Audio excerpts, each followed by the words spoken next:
Shobhi, irrigate. Shafir bhai, Shafir, leave. This one, all right? Oh, yeah. Yes. Ladies and gentlemen, good evening and a very warm welcome to all of you. On behalf of the Thrissur Management Association, thank you for coming over to join us today on our very special 30th Annual Management Convention. It's special because after 2 years of pandemic-induced disruptions, we meet face-to-face once again for this much-awaited Red Letter Day. And the theme of today's convention, Thriving on Uncertainty and Managing Change, is an acknowledgement of the extraordinary times we have lived through. Thrissur Management Association, or TMA, was established in 1990 with the objective of promoting professionalism in management. It's a matter of pride for TMA that leading entrepreneurs and businessmen of Thrissur have contributed generously to its cause, in particular its chief patrons, Mr. V.P. Nandakumar of the Manappuram Group, and Padma Shri Mr. M.A. Yusufali of the Lulu Group. The list of other prominent patrons of TMA reads like a who's who of Kerala's business leadership. Today, we are grateful to the principal partner of this event, the South Indian Bank Limited. Mention may also be made of our silver sponsor, ISAF Small Finance Bank Limited, the bronze sponsor, Manappuram Finance Limited, and Double Horse for the additional support given. We are now ready to begin with a silent prayer. Ladies and gentlemen, please rise from your seats.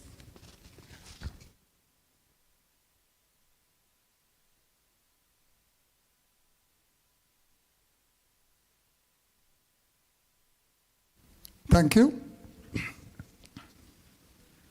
The very first item on the agenda today is the welcome address, and I invite Mr. K. Paul Thomas, Senior Vice President and Convention Chairman, TMA, and the MD and CEO of ISAF Small Finance Bank to step forward to the podium. Good evening. President of TMA, Engineer Vinod Manjila, Chief Guest of the Day, Mr. C. Jayaram, Non-Executive Director, Kotak Mahindra Bank, who has joined virtually. Guest of Honor, Mr. P. Vijayan, IPS, Inspector General of Police. Keynote Speaker, Mr. Murali Ramakrishnan, MD and CEO, South Indian Bank. Recipient of Manappuram Lifetime Achievement Award, Sri Kochouseph Chittilappilly. Chairman Emeritus V-Guard Industries, past presidents of TMA, members of TMA, Sri Anand Mani, the President of Calicut Management Association, other local management association office bearers joined virtually, student chapter members, invited guests, and my dear friends. TMA Annual Convention is an occasion to celebrate the knowledge, collective wisdom, and shared experiences of the vibrant management fraternity in the cultural capital of our great state. This flagship program of TMA also marks the culmination of the year of activities under the President. The past year, under the dynamic leadership of my dear friend Sri Vinod Manjila, TMA thrived the new activities rooted in the values and purpose of the organization. Under the visionary guidance, TMA has gone through transformational changes, including its logo, vision, and mission during this year.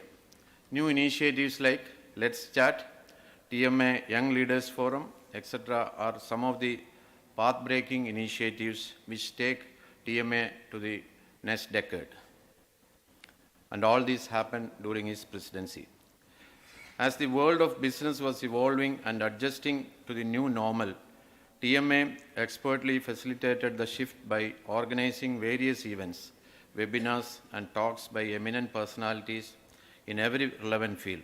Once again, welcome Sri Vinod Manjila, President TMA. Uncertainty. I'm sure all of you have heard this word countless times over the past 2 years. This word has become the new normal as we battle COVID-19. You see, all of us have had a roller coaster ride The stormy waves of uncertainty that arrived in March 2020 continue to pummel organizations. Leaders at all levels have their hands full. While uncertainty can be scary, it can also be inspiration of great changes. Managing that change can make or break an organization. During all this volatility, some companies are doing exceptionally well. What are they doing differently? And what can be learned from their example? I am privileged to have the opportunity to welcome not one, but 4 great leaders who have embraced this uncertainty and led their organization to safe shores, truly becoming examples of our theme, thriving in uncertainty and managing change. All of us gathered here to look forward to hearing those truly informative experiences. On behalf of TMA, I extend a very warm welcome to our chief guest, Mr. C. Jayaram, Non-Executive Director, Kotak Mahindra Bank. He has varied experience of over 38 years in many areas of finance and business. He was with the Kotak Group for 26 years and was instrumental in building several new businesses at Kotak Group. Welcome, Jayaram, sir. Our guest of honor, Sri P. Vijayan IPS, is currently serving as the Inspector General of Police, Coastal Security and Director, Social Policing. Sri Vijayan took many initiatives to transform Kerala Police, like the Student Police initiatives. He is an outstanding police officer, a humanitarian, and a change maker are just some of the adjectives to describe him. Sir, welcome to this convention. Thank you. South Indian Bank has a special place in Thrissur, and especially in TMA. It has been a great supporter of TMA activities for many years. A very hearty welcome to our keynote speaker, Mr. Murali Ramakrishnan, the MD and CEO of South Indian Bank. Welcome, sir. The TMA-Manappuram Lifetime Award is the highlight of today's event. Our winner this year needs no introduction. He is synonymous with the business and social service in Kerala. He has been the forefront of Kerala's industrial revolution, and he is also from Thrissur. I am honored to welcome Sri Kochouseph Chittilappilly, Chairman Emeritus V-Guard Industries, to this convention. I also extend a warm welcome to Sri Anand Mani, President, Calicut Management Association, and all the local management association office bearers who has been joined virtually for this program. I also would like to welcome other office bearers of TMA, Sri Francis George, the Secretary, Sri Padaboki, Chairman TMA Awards Committee, CA Manoj Kumar, Joint Secretary, Sri CA Geo Job, Vice President, Sri Alex P. George, Senior Member, introducing our Chief Guest, and all the past presidents, members of TMA, student chapter members, and all the invited guests to this event. I hope that you have a wonderful evening building new friendships, renewing old ones, and learning from the visionaries. Thank you very much. Thank you, and a warm welcome to you, sir. And now we come to the presidential address. Ladies and gentlemen, please welcome TMA's President, Engineer Vinod Manyala.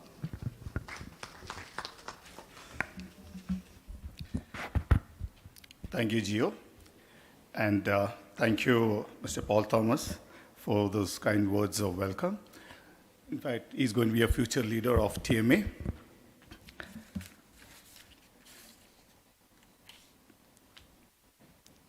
Chief guest of the day, Mr. C. Jayaram, Non-Executive Director of Kotak Mahindra Bank. Guest of honor, Mr. P. Vijayan, Inspector General of Police, Coastal Security and Director, Social Policing. Mr. Murali Ramakrishnan, the keynote speaker, and our dear friend who has always been helping TMA in all our ventures year on year. The TMA-Manappuram Lifetime Achievement Award winner, Mr. Kochouseph Chittilappilly. Mr. Anand Mani, who was there from yesterday, entire program he was there. He is the president of Calicut Management Association. There are other LMA presidents and secretaries and members who are watching this program online. The Joint Director of MSME and Chamber of Commerce will be joining us shortly. My dear past presidents, members of TMA. TMA has got knowledge and wisdom in abundance. Invited guests, ladies and gentlemen. At the outset, I would like to thank all the members who supported the Women's Conclave yesterday. There were a lot of our TMA members who helped for the successful completion of the Women's Conclave. And it was led by just 3 women members of TMA, Ms. Meera, Ms. Renu, Ms. G, and supported by Ms. Divya, who's a spouse of our MC member, T.R. Anantraman. So if you notice, it was a program packed with powerful sessions. In fact, Mr. Murali sir was there yesterday also as a keynote speaker. And unfortunately, they couldn't make it today to be others. I wanted to give them a special applause. But however, I think their absence, I'm sure they'll be watching online. Let's give them a round of applause. There were a lot of points that was deliberated. But as a TMA president, I think there'll be two takeaways for me. One, and this was pointed out by Murali sir, all of us should introspect. If we want women empowerment, all of us should introspect and see what percentage of our employees are women. So South Indian, I was talking about around 40% they have women in their organization. So immediately in the last night, I called up my office with my challenge checked. So we have around 30. So in TMA, when I looked at the numbers, it was quite scary. We just have 3%. And I think we need to address that.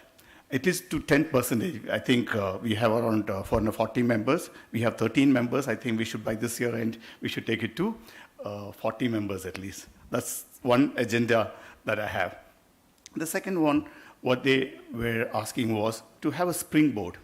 See, for women to break the bias and come out and come to the forefront, they need mentoring, they need counseling, and they need women-centric programs. So this is something else that we have planned for the remaining part of the year. So having said that, let us come to the theme of the evening, that is thriving on uncertainty and managing change. This is exactly we have been trying from the beginning, Francis and myself, with the vision and wisdom of the past presidents. We have been trying our best to bring about a change. There are a lot of uncertainties around. It is easy to manage a known change. When everything is very clear, you know exactly what you want to do. But then when you try to bring about a change and when you try to enter into unknown terrain, there's a lot of uncertainties. So from the TMA's point of view, how do you take this organization through, how do you make this organization thrive through change? And that is being relevant to the future. And that is how we brought about programs like youth-centric, because we need a pipeline of leaders for the future. And change is not easy. We have to it should be a shared goal, shared vision, and take everyone along. And for this to happen, we need to keep the essence of the organization and translate that into the future strategies that forms this organization. So some of the programs the secretary will be showing you in the So Meera has come. So Meera, we would like to give you a round of applause for yesterday's program. Please be seated. So I'm sure, so the whole point is we need all to work together. Challenges and uncertainties can come from different directions. But if you have clarity of vision, if we prepare ourselves well in advance, looking at all the challenges that could come, I think this could be a smooth sail through. So today we have stalwarts of people as speakers for us. They're going to enlighten us on their experience on the topic, thriving through change, thriving through uncertainties and managing change. So I will not take too long. I wish this program great success, and I'm sure you will have a lot of thought process that come through after you listen to this, after you listen to these thought leaders. We all know the Management Association is here to spread management ethos, and in the process, empower each individual and organization. And by doing that, we'll be helping the nation to grow. Thank you. Thank you, sir. Over the last year, the pace of activities at TMA has been quite frenetic. And to give us an idea of what has been done and what is happening, we have a presentation by Engineer Francis George, Honorary Secretary, TMA. Please welcome Engineer Francis George. Thank you, Ranjan. Dignitaries on the dais, off the dais, and my dear fellow TMA members. Good evening to you all. This year has been a very, very eventful year. It's been hectic, and at times it reminds me of my corporate life. It's been that busy, especially the last 10 days, organizing these two events. Yes, the Women's Conclave yesterday and the Annual Management Convention today. I want to give you a brief glimpse of whatever has happened in this year so far in the next 6 to 7 minutes. To start with, I would like to touch upon some of the past laurels. So we had a good head start thanks to Dr. Xavier, who was the past president last year. We got recognition from IMA for the work that we have done so far. We won the Best Local Management Association Award in Category 3 last year. We won the Best Runner-Up Local Management Association Award in Category 3 the year before that. And we have been nominated to the All India Management Association's Council. We have Dr. Xavier, our immediate past president last year. We have Mr. V.P. Nandakumar, past president of TMA. And we have C.L. Soni, the past president, who was the president in 2019-20. These are the recent nominations to IMA Council. I'm just touching upon the recent achievements. Now, considering that IMA has 67 local management associations in 20 states, achieving this twice, in 2 consecutive years is a pretty big feat. So hats off to Dr. Xavier and C.S. Soni and the team under them. But we don't rest on past laurels. So we have a very dynamic president this year, Engineer Vinod Manila, who has set visionary goals for us this year. And he has aimed pretty high, and he delegates tasks to different people. That's the way he works in a very corporate fashion. And that we've been reaping rewards so far. And that's what I want to touch upon. To start with, in the beginning of the year, he gave us a 3-pronged approach for this year. We have to do things differently from this year onwards was his motto. And the 3-pronged approach consists of repositioning of TMA for the future, and I'll touch upon certain details after this. The second one was community outreach and giving back to the society. TMA so far has been about promoting and developing management knowledge and recognizing management talent. That was the main activity. We have broken that mold, we have come out of that shell, and we are getting more involved with the society. The third one is a Let's Chat series. It's mainly about brainstorming internally within TMA members in an informal environment. So let's look at some of the details.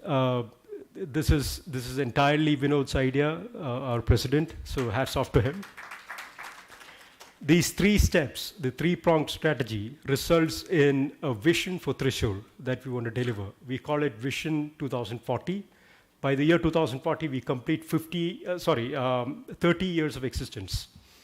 50 years of existence of TMA. I'm sorry about the blip. 50 years of existence, and it's towards Vision 2040 that we start working with this 3-pronged approach. This is just a start. We'll have more activities in the coming years. And leading that initiative of Vision 2040 is our Senior Vice President, Mr. Paul Thomas, We already have started taking steps in that direction. We had a meeting with Palakkad Management Association who doled out a document called Vision 2030. And we had a detailed discussion with them as to how they went about doing that and what are the challenges and how to overcome those challenges. So we have a good head start in that direction. So you'll get more updates regarding that in the coming months. So as I said, that's Mr. Paul Thomas. Now, let's look at each of these initiatives separately. The first one, repositioning of TMA. We decided to, we've been carrying a logo for the last 30 years, and there's a set way of doing things. It reminds us of the old way of doing things. So we wanted to revive the logo to make it more vibrant and something more attractive to the younger crowd. So we formed a committee formed by CATS Anand, and we redesigned the logo. This is how the old logo looked like. We redesigned the logo. The logo was inspired by this particular picture. Now, whenever you think about Thrissur, you think about Thrissur Puram, and this is the picture that comes to mind. The elephants facing each other, the Vadakanathan temple in the background. If you look at the logo, it's something, it resembles that. You can see the picture of the symbolic pictures of two elephants and the temple roof in the background. And if you take a close look, you can see the letters TMA within that logo. We also modified the vision and mission statements to suit the purpose of our existence. I'll just quickly run through that. The old vision statement was to create and sustain professionalism in and around Thrissur. It was plain vanilla vision statement, I would say, so we had to revive that. We had a lot of discussions. Mr. Ranjan Sridharan, the MC today and the editor, he helped us encapsulate all the different purposes all the different objectives that we have into one simple sentence. And this is how it looks like. I'll let you read it. I'll give you 2 seconds to read that. And we expanded that with the mission statements. Sorry, before that, kudos to the committee head, CATS Anandaraman, and Ranjan Sridharan for revising the vision and mission statements. I wouldn't go through all this. We have 3 broad mission statements. I'll give you a few seconds to go through that quickly. It's also on the TMA website. You can refer to it later. Now, as part of repositioning, the next thing that we did was we went digital. Now, we have a TMA office, which is super efficient. To add to it, now, if you look at the way we function, there's a president, secretary, and treasurer, and office bearers that change every year. And they have to liaise with the office unless the office bearers were in office and had liaised with the office staff, it was difficult to get a hang of what's going on, catch up, and give instructions and get things done. So we started collaborating digitally. And for that, what we did was, first of all, we started publishing our artifacts like TMA Management Voice, which is a quarterly magazine, and our quarterly reports on the cloud. So it's a link that we forward to you, and it's always available there. Anytime you can go and refer to it. So if you earlier, it was like if it's in WhatsApp, you change your phone and it's gone. You don't, or you have to scroll maybe a mile in WhatsApp to get to the document that you wanted to refer to. So that's changing now. And we started collaborating using tools like Google Drive and Trello, which is a simple task allocation and monitoring system. So it's been effective so far. The next one, as President mentioned, is bringing in more youth into TMA. And for that, we thought of this. We thought of starting the youth wing. We called it Young Leaders of Thrissur.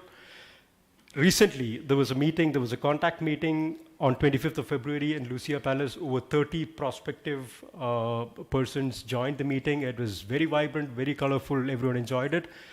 As of now, we have 6 members in YLT, and more people are joining as we speak.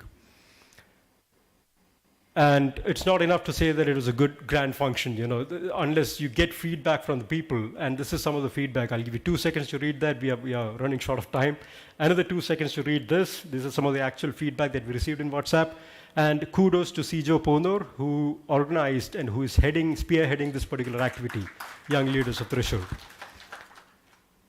The next one is bringing in more women. Enough has been talked about it. It was yesterday that we had the Women's Conclave. It was a grand success. Again, kudos to Meera, the trio, Meera, Renu, and Jean.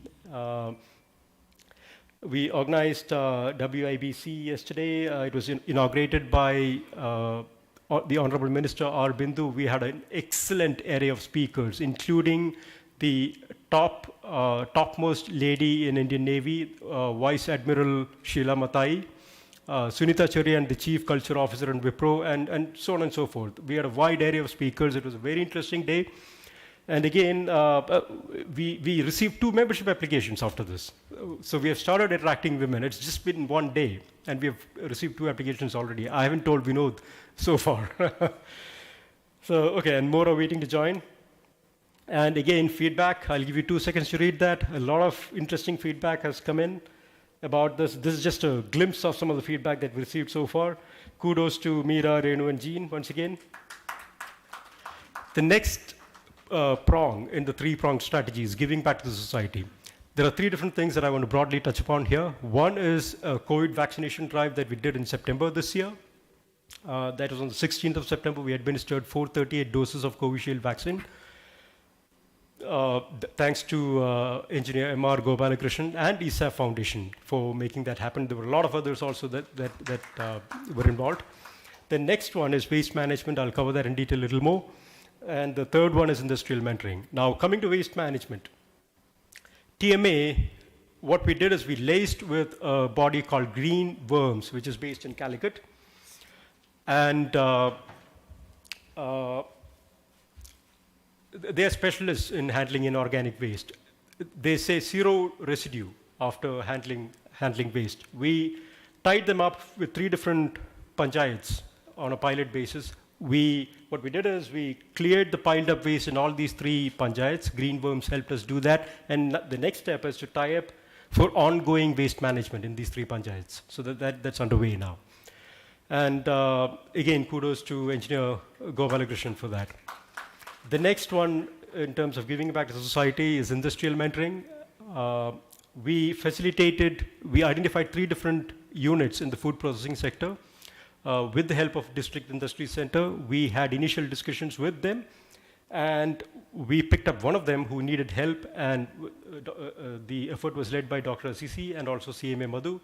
We studied the different aspects, where they are going wrong, where the challenges are, and we have given recommendations to them, and they've started implementing them also. Again, kudos to Dr. Assisi and CMA Madhu.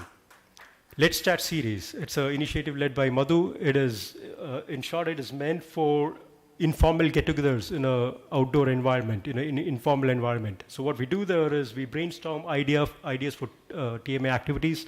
We've had considerable success there. We went to Vijayan Hills. That was the first one. The second one was Shaktan Palace on the 14th of November. The third one was recent visit to Pullari Coal. And in Vijayan Hills, what we did is we collated all these ideas. We gave a report to the collector saying what can be done there. And we also suggested that we should develop a master plan for Vijayan Hills. And so that's been approved by the collector. She consulted her higher-ups, and the approval has been given. And what we're doing now is we are developing the master plan, and we will institutionalize that, which means that all future developments of Vijayan will be done against that master plan that we develop. For Shaktan Palace, we collated all the ideas. We submitted that to the curator. We are awaiting the next steps. We'll follow up for the approvals. And Pullari Coal, we are going to have follow-up visits. It was a very interesting, the most interesting Let's Chat session. We're going to have follow-up sessions to see what we can do there. So a lot of interesting stuff happening there. And kudos to CAGO Job, who is heading that initiative.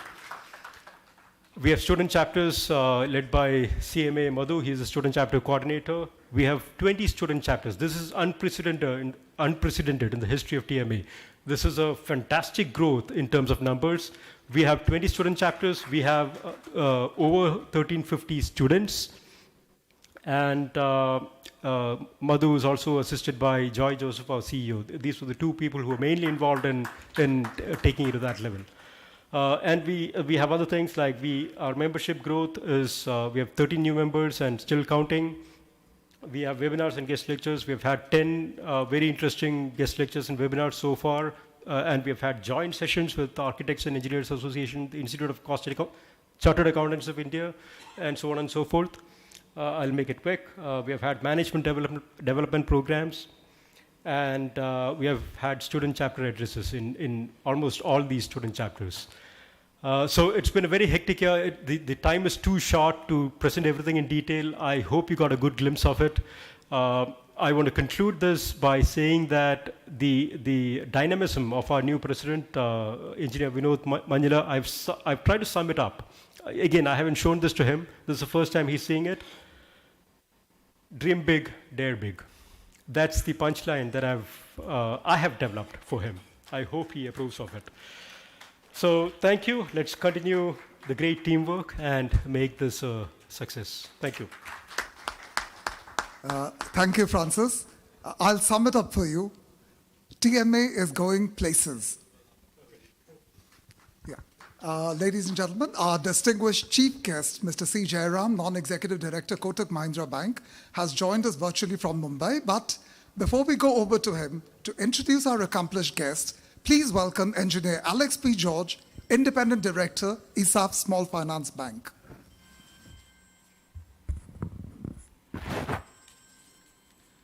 Respected dignitaries on and off the dais, members of TMA joining physically as well as online, guests and students who are joining online, very good evening to you. My task is to introduce Mr. C. Jayaram, who is the chief guest for the day.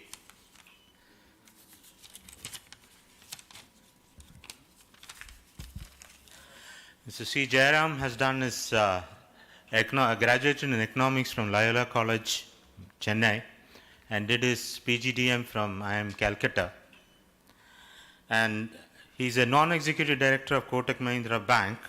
He has varied experience of over 40 years in many areas of finance and business, and was earlier the managing director of Kotak Securities. Jayaram headed the wealth management division, alternate investment businesses, including private equity funds and real estate funds, and the international operations of the Kotak Group, till his retirement as joint managing director of Kotak Mahindra Bank in 2016. He continues to be on the board of Kotak Mahindra Bank. Ms. Jayaram is also on the boards of Kotak Mahindra Asset Management Company, Multi-Commodity Exchange of India Limited, and Multi-Commodity Exchange Clearing Corporation Limited. This is his official resume. It's not often that you get an opportunity to introduce a person in his official capacity and in his personal capacity. My association with Jayaram started more than 45 years back. We were sort of, classmates, as you say in Malayalam, ore benchil irunnu padichada. We studied in the same bench. And we have continued to be good friends all along. And he is a person who is a very private person, likes to keep it to himself. But unfortunately, his position was so high that he had to be recognized by society in various ways. And it's not regular for him to appear in the social media and other forums. He's also very, very committed, very dedicated person who has strong principles and values. To give you just one example, about 20 years back, I wanted to organize a get-together of our batch. So we organized it in Vaithiri. So I thought, we Mallu should put up a good show. So to put up a good show, you need money. So immediately I told him, Jayaram, why don't you sponsor something? He said, what is the benefit to the bank? Secondly, he said that we are going to meet, we are going to have fun, we better pay for our fun ourselves. And after that, it has been an accepted principle in our batch that for any of our meets, we will not take any money from anyone. And if we have fun, we pay for it ourselves. This is just one example of how Jayaram's mind works. And his commitment, he's basically a funda man, as we call it. His fundamentals is very, very clear. Clarity in thought is very high. And I'm sure today his experience will be very useful for all of us who are going through pandemic times. What does pandemic times teach us is that there is no certainty at all. But in this certainty, you must come out with flying colors. And this is what Jayaram did with Kotak. He started off with Uday Kotak in a small room. And then they started Kotak Security as leasing. Then the leasing industry went for a 6, but they immediately moved on to securities. From securities, they moved on to wealth management. From wealth management, they moved on to a bank. And today, it's one of the highest capitalized bank in India today. And everybody looks forward to Kotak to find solutions in the coming years. I'm sure his address today will give us a clear insight as to how we should be managing the change and uncertainties around us. Welcome to C. Jayaram. Thank you, sir. Change before you have to. That was Jack Welch.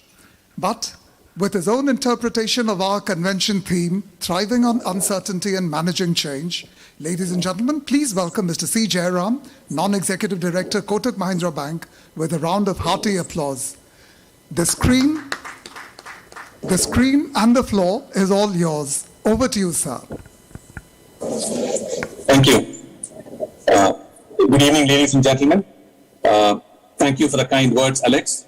At the outset, let me thank the organizers of this convention and my old friend Alex George for having invited me to participate in this function. When Alex first spoke to me about this, I was very excited because Thrissur is a place with many sort of close relationships as far as I am concerned. My wife comes from Thrissur, my father-in-law still lives there, and Thrissur is one of my favorite cities.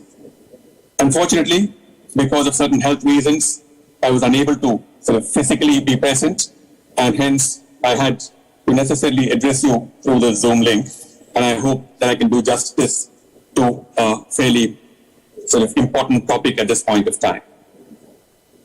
The topic for the convention this year, Thriving on Uncertainty, Managing Change, is extremely appropriate in almost all aspects of our life at this point of time, and indeed in the larger context of the Indian economy and the global economy. Given the context for this talk, let me narrow the canvas and confine this conversation to managing businesses in the Indian environment.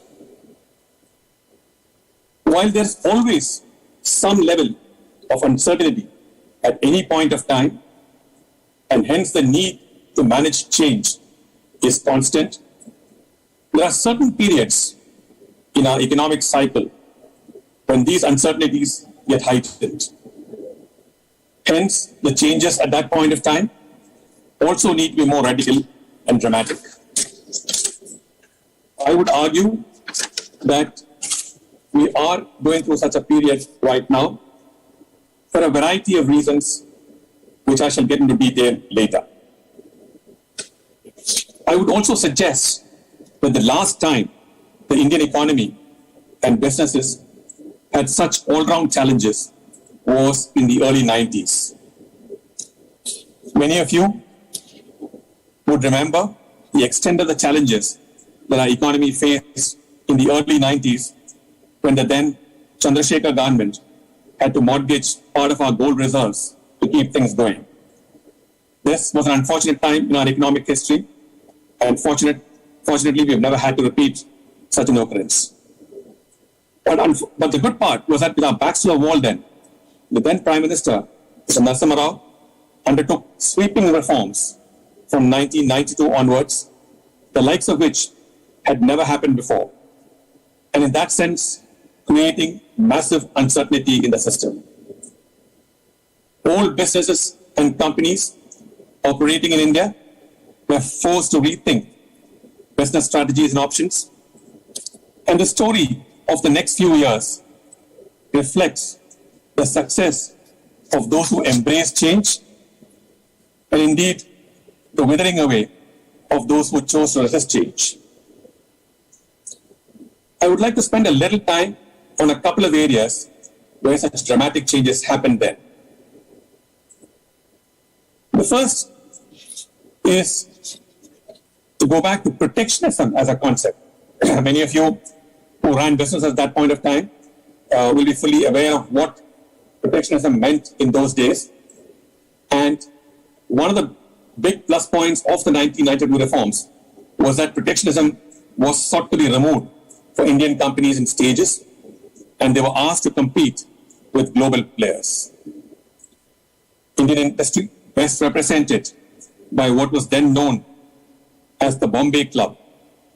Many of you will remember that people like Rahul Bajaj were doyens of the Bombay Club. They had for years been mollycoddled with very high import duties for competing foreign products. And when this policy was changed, there was initially a lot of panic for Indian manufacturers.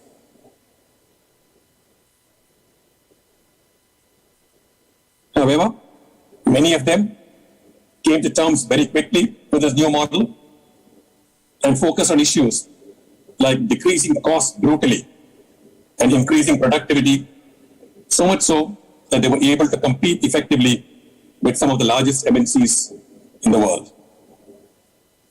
A good example of this was certain parts of our auto industry. Companies like Tata Motors, Bajaj Auto, and the Mahindras come to mind easily as companies which managed the difficult times well at that point. Also in industries like the steel industry, Tata Steel became at one point of time the lowest cost steel manufacturer in the globe. So these are classic examples of companies which adapted well to change at that point of time. There were also companies in the auto components industry, like Bharat Forge, which were able to not just compete effectively on the domestic front, but also do very well in export markets. The other big area where dramatic changes happened then was in the financial services industry. Over 5 to 10 years, starting from the mid-90s, large parts of the financial services industry was opened up for the private sector to enter. This included banking, where in the first flush of this liberalization, you had ICICI Bank, HDFC Bank, and Axis, then called UTI Bank. And then subsequently, in the next flush, you had banks like Kotak Mahindra Bank and IndusInd Bank being set up in India. You also had other areas of financial service, the mutual fund industry, where in the early 90s, UTI, then known as the Unit Trust of India, had a monopoly status. And that monopoly status was challenged or allowed to be challenged by a host of Indian and foreign players by change of regulation. Also, the area of life insurance, where again, LIC had a monopoly at that point of time. And this is again allowed to be challenged by a host of players, Indian companies, as well as joint ventures with some of the largest global players. There was a regulation which limited the extent of investment by foreign companies to 26%, but it still meant that some of the best and biggest in the world in the field of insurance actually came into India at that point of time.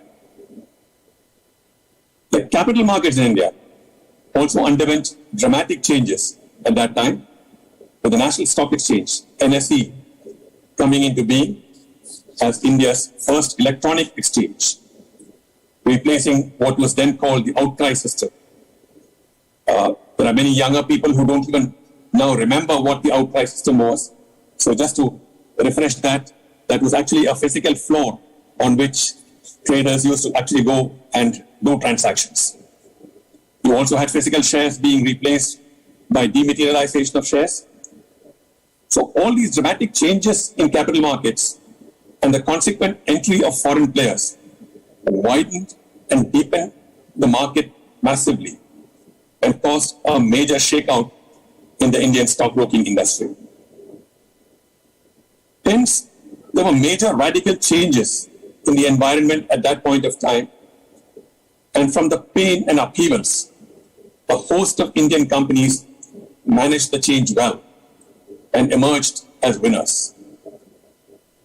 What one should not forget is that during this period, there were also a number of companies that faded away or shrunk into oblivion because they found it difficult to manage the changes in the system. I talked about this period during the 90s, now in hindsight, because now in hindsight, it gives us a clear picture of one, the extent of uncertainty for many of those companies, Two, the width and depth of changes in the environment that we can now see very clearly, which followed this uncertainty. And finally, these strategies adopted by companies which emerged successful during this period. Having set this backdrop, I would now like to cut to the present-day economic environment and present a case for why I think we are going through a period of extreme uncertainty which one has to manage through appropriate change.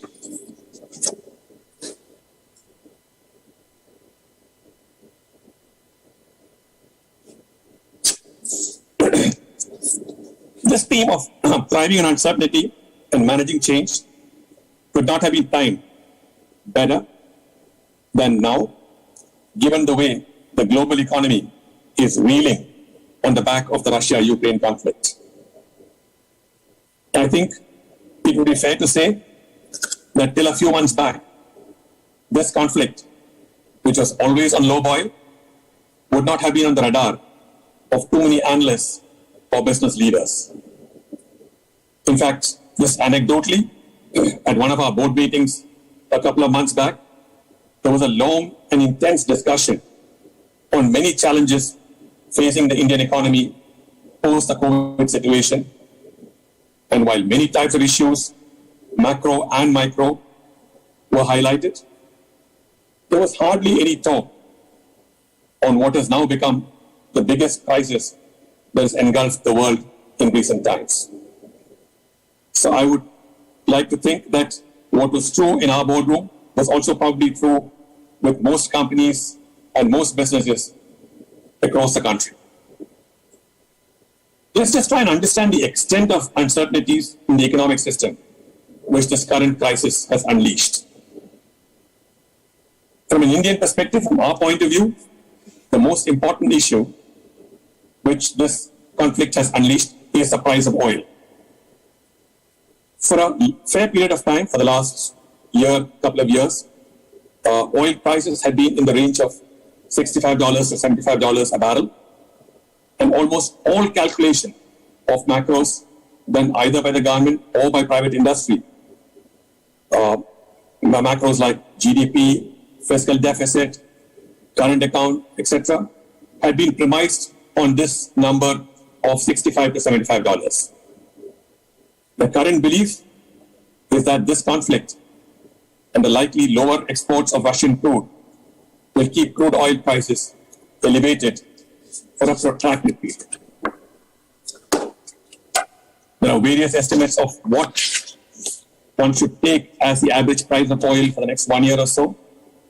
So, depending on what people might feel about the extent of the Russia-Ukraine conflict, how long will it take to play out, how long will it take for some of the sanctions which Western countries have imposed on Russia to be relaxed or removed. You can pick your number, but there are, I think, intelligent estimates to suggest that you can talk about a number of something like $120 per barrel as an average price for the next year or so. At that average, it is estimated that the Indian economy will have to bear an additional burden of $70 billion US dollars, which is 1.9% of our GDP. The steep crude prices will pose stiff challenges in the form of higher current account deficit, because clearly most of our oil, even now about 80% of our oil is imported. It will result in higher fiscal deficits. As it is currently post-COVID, we were sort of struggling to keep our fiscal deficit in control, and that could become an issue as well. It will obviously lead to lower GDP, as I pointed out earlier. Also, higher levels of inflation and lower growth for companies. So these additional costs will be borne and shared by a number of third parties. One will obviously be the governments of the country, both the central government as well as the state governments will have to give up revenue. It will also be shared by households in the form of higher retail prices of petroleum products. And finally, companies which will incur higher petroleum product costs, higher raw material costs, higher freight transportation costs, etc. In addition to all of this, there will be major uncertainties for Indian industry, and many companies would be, because of the sharply increasing prices of commodities like aluminum, nickel, gold, etc. So all these represent huge challenges for companies which would not have factored in any of these dramatic changes into their business models.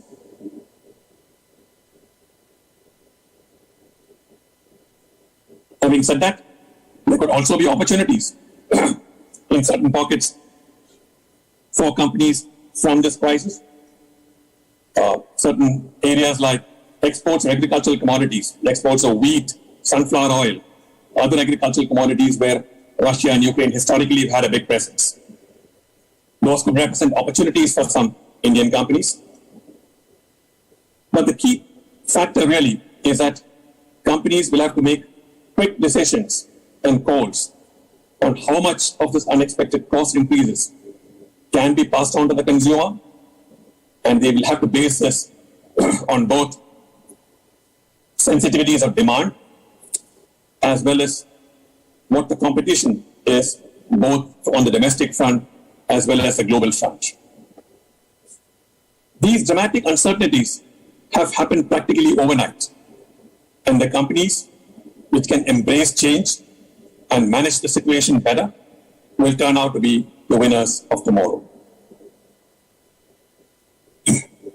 So while this is what is top of the mind with most people right now, because of its immediacy, let me step back for a minute and look at a different set of uncertainties and challenges which face different parts of the economy. And let me illustrate this by going back to the financial services business, which is what I personally understand the best. This is a period of time when there's a lot of uncertainty and major challenges confronting the financial services industry. And for a run over on this, let's start with the banking industry in India.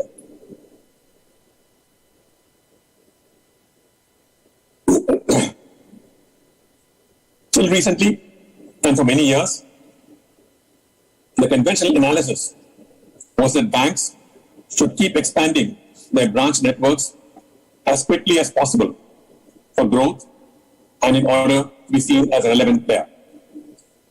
The Reserve Bank of India used to control much more earlier, less now, the number of branches which banks could set up, and the endeavor of most banks was to present strong cases to the Reserve Bank of India for approval of maximum number of branches. In fact, I'm aware of larger banks which acquired smaller banks, essentially to leapfrog the branch network expansion process. Think back to the acquisitions of the Bank of Madura and Sangli Bank by ICICI Bank, the acquisition of Centurion Bank by HDFC Bank, and in later times, the acquisition of ING Vysya Bank by Kotak Mahindra Bank. So this was considered as an important sort of factor in banking for a long period of time. And it's also one of the primary reasons why the smaller private banks in India have been for years considered as good acquisition targets by the capital markets. However, this whole paradigm has undergone a dramatic shift in the last few years with the penetration of mobile and internet banking. The younger generations, not just in India, but across the globe, have shifted massively accessing banking services through the net and the mobile. Anecdotally, and I'm sure many of you will relate to this, people of my generation, we would sort of go to the bank once in a way to sort of do various sort of activities, but almost without exception, our children sort of never go to the bank. I mean, my children would probably hardly seen the inside of a bank, and I'm sure that's true of most parts of India. They all sort of deal with banking services through the net and through the mobile.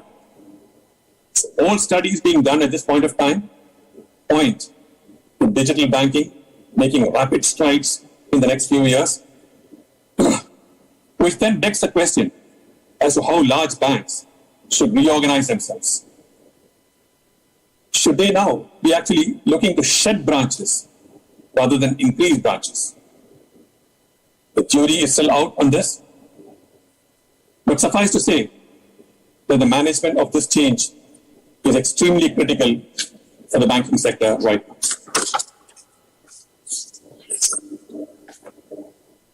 Let's also examine another important part of banking, where there have been revolutionary changes which the banking industry as a whole did not anticipate at all. This is the area of what's called payments, where the traditional players, the banks, have been largely replaced by non-banks like Google Pay, Phone Pay, and Paytm. Again, anecdotally, many of you will relate to this, that particularly during the COVID period, when digital penetration increased, most of the smaller vendors, smaller manufacturers, really actually much preferred to deal with us through some of these payment systems rather than through traditional banking systems. The banks woke up too late to the challenges posed by non-banks in this space and found themselves largely marginalized. This represents an example of where change was not managed well by the banking sector during a period of uncertainty. There's also the area of wealth management, where the historical model used to be to charge clients on the basis of transactions done by them, and the revenue models of the banks or indeed other wealth managers would come from commissions paid by mutual funds and other purveyors of financial products. This model has increasingly come under pressure because clients, investors quickly realized that there is no alignment of interest between the client and the bank or wealth manager. That's because what's good for the bank or the wealth manager is not necessarily good for the client very often. Because for the bank's revenue model, one has to do more transactions. But there are many points of time when the best advice you can give to a client is not to do anything at all, because there is just too much uncertainty in the system at that point. But because clients realized that there was no alignment of interest, they forced a change in the system. And now most banks and wealth managers have moved from the transaction model to an advisory model where the client pays a fee based on the advice received by him. Finally, the big strategic decision for banks right now, both globally and increasingly in India, is to figure out how to embrace cutting-edge technology and digital know-how to compete with platforms like Google, WhatsApp, Facebook, Amazon, etc.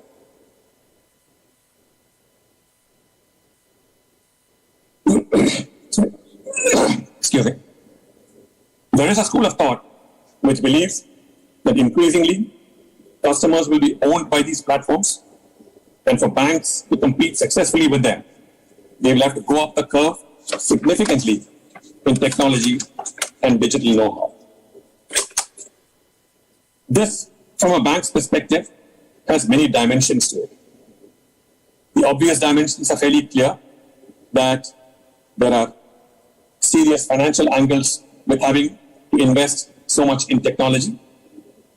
But beyond the obvious ones, there are also challenges like being able to attract high-quality technology professionals to work in the banks. Again, as many of you are probably aware, the brightest, the smartest young people in the space prefer to work on some of the platforms which I talked about earlier, and it is a challenge for the banks to attract them to come and work with them. Also, in addition to all of this, there is the question of having to change mindsets within the bank or the organization with respect to managing the professionals. who are very different from your conventional bankers.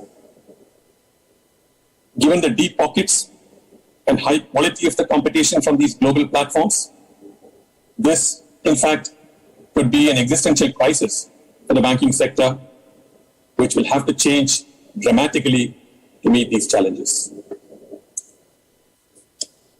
There are also certain other parts of financial services which are going through dramatic structural changes. Let me give two such examples. The first is the stockbroking industry. This is a business which in the Indian context has gone through many changes in the last 30 years or so. From being a business which was run by individuals in a market which had an outright system and physical shares, we have come a long way. Post that, the next phase of this business in India was dominated by large corporate entities like HDFC Securities, Kotak Securities, and ICICI Securities. These entities provided customers with a proposition which consisted of trust, high-quality research, and funding abilities to fund margins for the clients.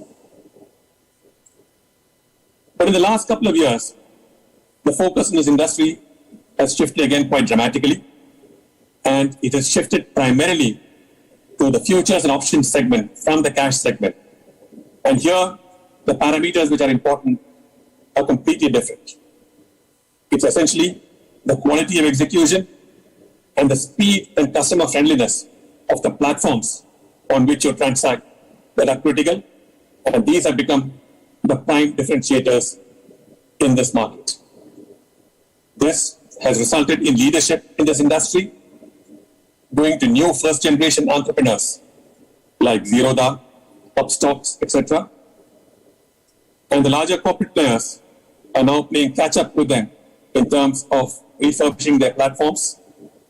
And this again shows how some players have thrived in uncertain times while embracing change.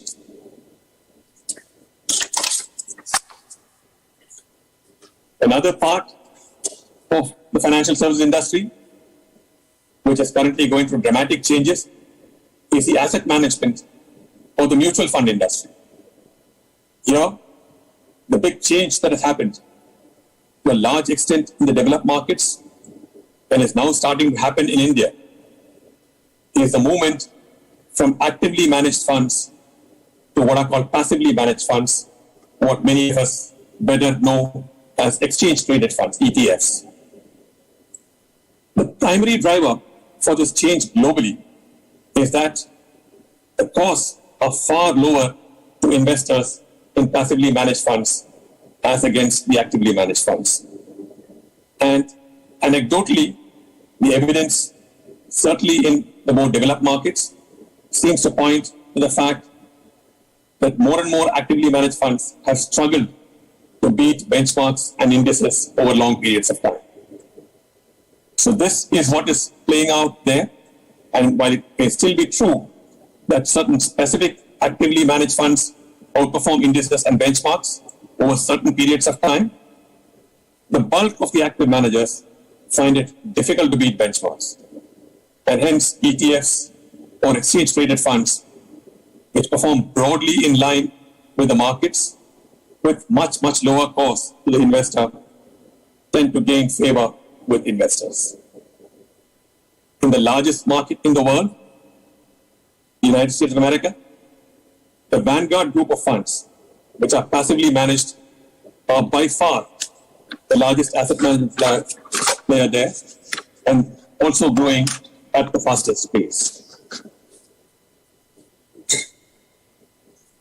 Having talked about various industries, businesses, and situations where there's a lot of uncertainty and hence the need to manage change, let me end this talk by referring to what I believe is the single most important attribute for companies and businesses to navigate and manage.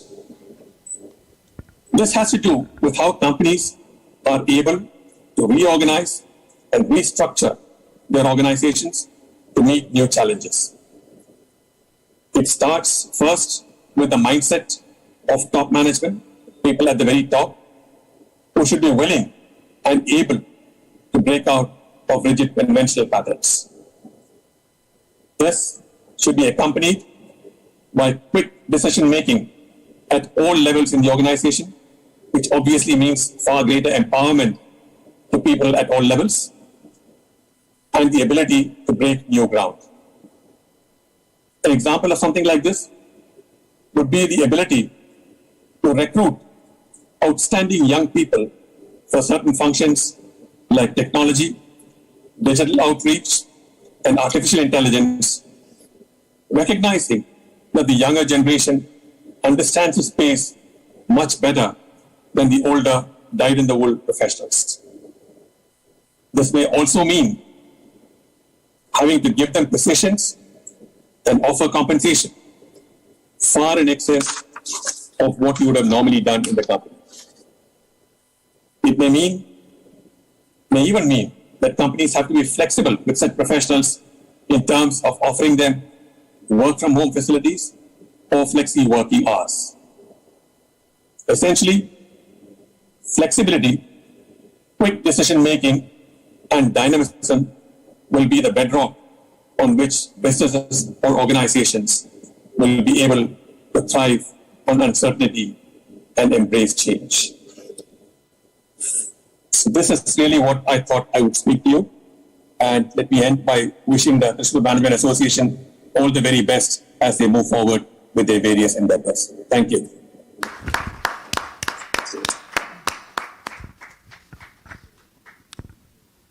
That was a sweeping overview of how India has managed change, especially in its financial sector, and going forward, the uncertainties we have to negotiate our way through.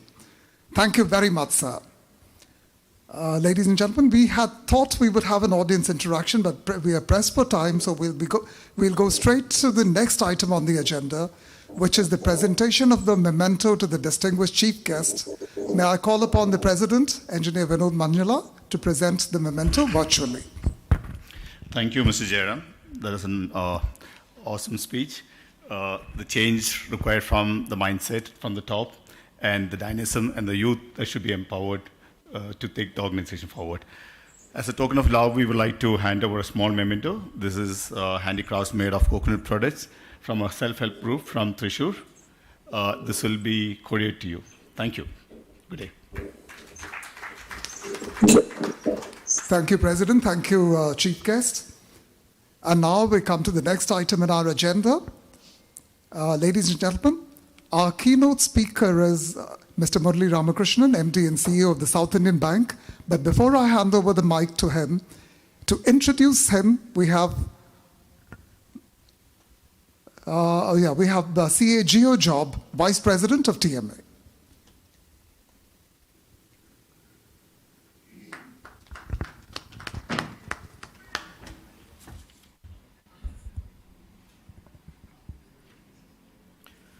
Respected delegates, leaders of TMA, and other distinguished guests for the day.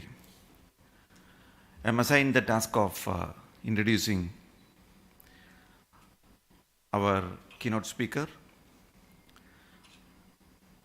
the leader, the visionary leader of one of the leading bank in private sector, started in Thrissur and has gone beyond leaps and bounds and positioned as one of the pioneer banks in private sector. So I am so happy to introduce Mr. Murali Ramakrishnan, the Managing Director and the Chief Executive Officer of South Indian Bank. Mr. Murali Ramakrishnan has a rich corporate experience with ICICI Bank Limited, G Capital, TFS Limited, SRF Finance Limited, Spartak Emerging Fund, CanBank Venture Capital Fund, and SPIC Limited. And his experience spread over more than 34 years And in the 34 years, more than 20 years he has spent in ICICI Bank on varied capacities. During his tenure in ICICI Bank, he was heading the business transformation project of SME business till May 2020, and was the chief executive, Hong Kong regional head, North Asia, Sri Lanka, Middle East, Africa during the period March 2012 to August 2016. And as head of the region, he was responsible for the entire operations of the bank in the locations, managing a large balance sheet around $20 billion US, contributing to more than 60% of the profits of its international business group. And apart from being the chief executive of the Hong Kong branch, he was also responsible for strategizing the businesses and ensuring that deliverables are met for the region, which included branches in China, Sri Lanka, Dubai, Bahrain, Qatar, and South Africa. And during his tenure from May 2009 to March 2012, he was heading the credit risk of the domestic operations of the bank. And in fact, there are various he occupied various positions in ICICI Bank, and in all positions he has proved his mettle as a finance professional.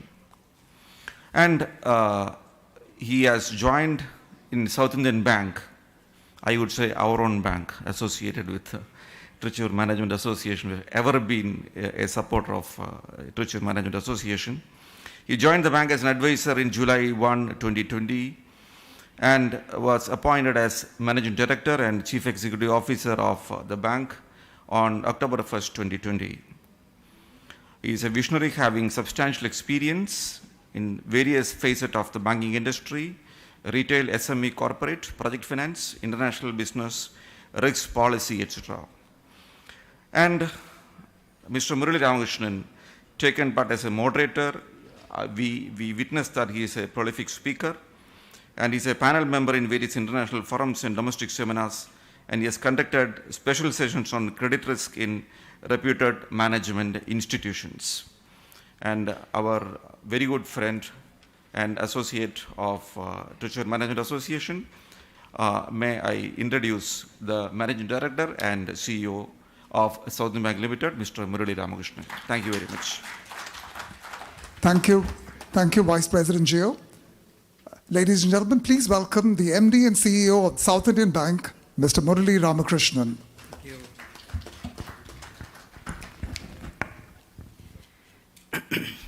Good evening everyone. What a great evening. I think a fantastic talk from Mr. Jayaram on what all has happened. I think even for somebody who has been in banking for long, I think hearing from him and the changes which the banking industry and financial services was going through, I've been pretty much part of the various changes which he talked about. It's such a enriching experience, and I think that's probably is what gives us confidence that this will pass through. Let me put the context of this topic. I think there can't be a better topic than this, particularly for a fantastic management association which has got links across states and which is associated with All India Management Association.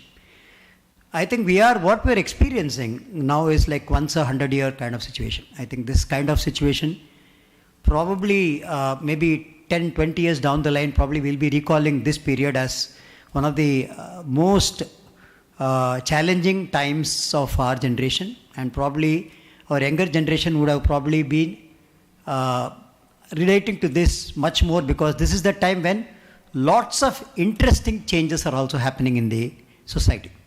So it's a very curious time which we are going through now, because on one side, all of us who are running organizations probably are asked to bring in our best skills and best competencies at this time, because this is an unprecedented situation. It calls for everything from us. And on the other side, we are really witnessing something which is dramatically changing the lifestyle of our generation and the next generation. And I think many of us who probably belong to my generation, we have seen such a sweeping change in our lifetime, from booking a call for trunk call to witnessing everything and really going through changes and probably learning so much more from mobiles and YouTubes and WhatsApps and so many other things, apart from, of course, regular channels of learning. So let me, therefore it's a very, very interesting time. And I think we should not miss out the, what this journey actually gives us. I think that is where the beauty of these changes and uncertain times actually offer us. I'm just reminded of a story when somebody was trying to climb Mount Everest. And year after year he was trying to do, and he wasn't very successful. But then he continued going there, and then finally he made it. And one reporter came and asked him, like, you've been trying for many, many years and you've been going through a lot of arduous trips up the hill. Did you not get frustrated? Did you not get, he said, and what made you really to go after this challenge year after year after year? For which that person said, have you ever seen the view of the world from top of Everest? Obviously the person hasn't seen. Once you see it, you know what actually drives you to go there. That is what actually I think we should be looking at. This is like an unprecedented situation. So let me, I think it's a continuation of what Jayaram talked about. He talked about so many changes which has swept through financial services. Obviously, financial services being the backbone of the Indian economy, these changes obviously had its own impact in various other industries and various other sectors which banking, financial services, they offer the services to. This is where I think what is critical to say is, how do we manage this uncertainty? How do we manage this change? See, we have all been used to this cliche saying that change is permanent, change is real, and learn to embrace change. These are something which we have always heard and always talked about it. But frankly, whatever we were experiencing, when we were saying that to what we are experiencing, this is actually what the real changes are, what the real change means. Because today it is dramatically changing the way we keep looking at things. Let me put the context here. One of the things which I think we should understand is that there are time-tested, proven methodologies to handle changes. The complexity of change could be many things, the intensity of change could be anything, but principles don't change. Principles remain the way they are, and principles are backbone for managing this, for handling this. So I think here I would like to bring a very important distinction between managers and leaders. Managers, this is where I think we should also relate it to handling complications and handling what you call complicated things to complex things. Both probably would sound the same, but then they're two different. Like managers and leaders, many times we very loosely use these terms interchangeably. I think that is where I would like to bring a distinction that today's situation doesn't call for you just being a manager. It calls for you to become a leader. Because leaders are made of a different material from managers. Why am I saying that?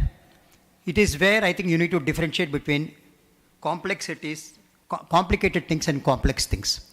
Complicated things, in my view, whatever I have gone through, is where there is a problem, where we know what the problem is due to, and we know a structure of the problem, and we know how we break this problem into various aspects, and we know where to get the solution for it, and it's a pretty much proven, tested solution. This is what managers are good at. They will be able to see a problem. Obviously, given the rational and logical mindset, they will get into the causes of the problem, split it into various actionables, find out wherever they have solutions, they will implement. Wherever they don't have solutions, they go and find out from people who have solutions, and then they implement it very well. Whereas complex things, which is what we are going through now, complex things call for a completely different leadership style. I don't know whether I spoke for a TMA forum or some other forum where I talked at length about adaptive leadership. There are two types of leadership, functional leadership and adaptive leadership. Functional leadership pretty much is solution oriented, fixing a problem, finding a solution. And the solutions are known. Even if the solutions are not known, it's easily possible to break the problems into various aspects and find a solution. Whereas adaptive leadership is, the problems are different, problems have no known solution, the complexity of the problem keeps changing as we move along. A case in point is COVID. When we all experienced first wave, we never thought first wave would last for long. We had never had a vaccine. We had to develop a vaccine which wasn't tested before. Vaccines have not been implemented into humans without having gone through a rigorous testing for more than probably 18 months or 24 months. But then we had to come out with something very quickly, very soon, and it has to work. And you don't know whether it is a solution. This is the actual problem of an adaptive leadership. You may not even know the solution. So today, when you are looking at business leaders, today when you go and talk to any industrialist, when you talk to any CEOs, leaderships, people who are actually managing various organizations, complex organizations, if you ask them how sure are they about the issues, etc., everyone will say that they are in a phase of complexity. This is where the topic is all the more relevant. So how do we then handle this? I mean, I'm sure all of us would be keen to know how do we handle this kind of things when everything is undergoing change. There is no solution here, as I said. The solutions keep changing. But what doesn't change is how you can use your God-given equipment. That is where skills, attitudes, approach, all that, as you keep looking at these issues, as you keep equipping yourself with these competencies, the way you go about solving them will be very different, and you will be able to not only manage, but you will be able to handle them so very well that it will set a new path. This is where there are 6 steps which I just want to talk about, 1 or 2 sentences of each one of them, and how each one of us, in our own spheres, whatever functions you do, whatever organizations you handle today, if you look back and look at your own issues which you are facing today, probably you will be able to relate to some of the things which I am talking about. The first most important attribute for an adaptive leader is we should be comfortable with discomfort. You should embrace the discomfort.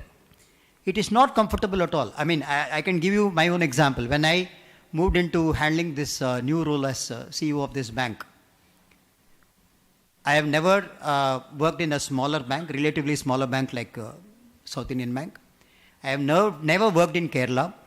I can't speak a word of Malayalam. And I have inherited a book which had all kinds of problems in terms of quality. And I had to deal with a union and association, and I had to manage the stakeholders' expectation. This is in the midst of COVID, when the economy is going through maximum changes. Do you want more complexity than this? This is the time when I got recruited. I mean, there was a analyst interview where he asked, you took charge when in the midst of COVID? Yes, I said I took charge in the midst of COVID. I did not even meet my board face to face when they recruited me. And I took charge as MD of the bank without seeing any employee. And I was handling that for almost 2 to 3 months when I was formulating my strategy without looking at anybody. There can't be more complex situation than for somebody who has to embrace all these changes. So please be comfortable with discomfort. That's the first hallmark of an adaptive leader. You should be comfortable. Second one is, you should be very comfortable by saying that I don't know this. It's okay. Today, more than ever, there is no heroic thing to say that I know everything. In fact, from know it all, shift yourself to learn it all. That shift is required for a leader. Without learning, you just simply can't handle anything today, given the complexities which we are going through today. What Mr. Jayaram talked about, how digital is completely taking over the conventional banking, how digital is completely changing the business structure, the revenue structure, the cost structure, even the physical brick and mortar offices. I mean, when recently, I'm sure all of you would have read that we won 6 out of 7 technology awards amongst the small banks in the country, including the best technology bank. This bank had invested in technology for years, and we are now making the best use of it. Without anticipating such changes, it's not easy to prepare your organization to embrace those changes and be comfortable with discomfort things. So you should be comfortable to say that I don't know, but let me learn.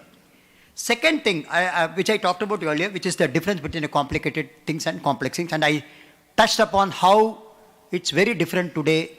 As you embrace changes, as you embrace discomfort, I'm sure you will know that solutions for your issues, you can get it from anywhere, and as you keep working on the solutions, even the problem complexity will keep changing, and you need to quickly adapt to those changes.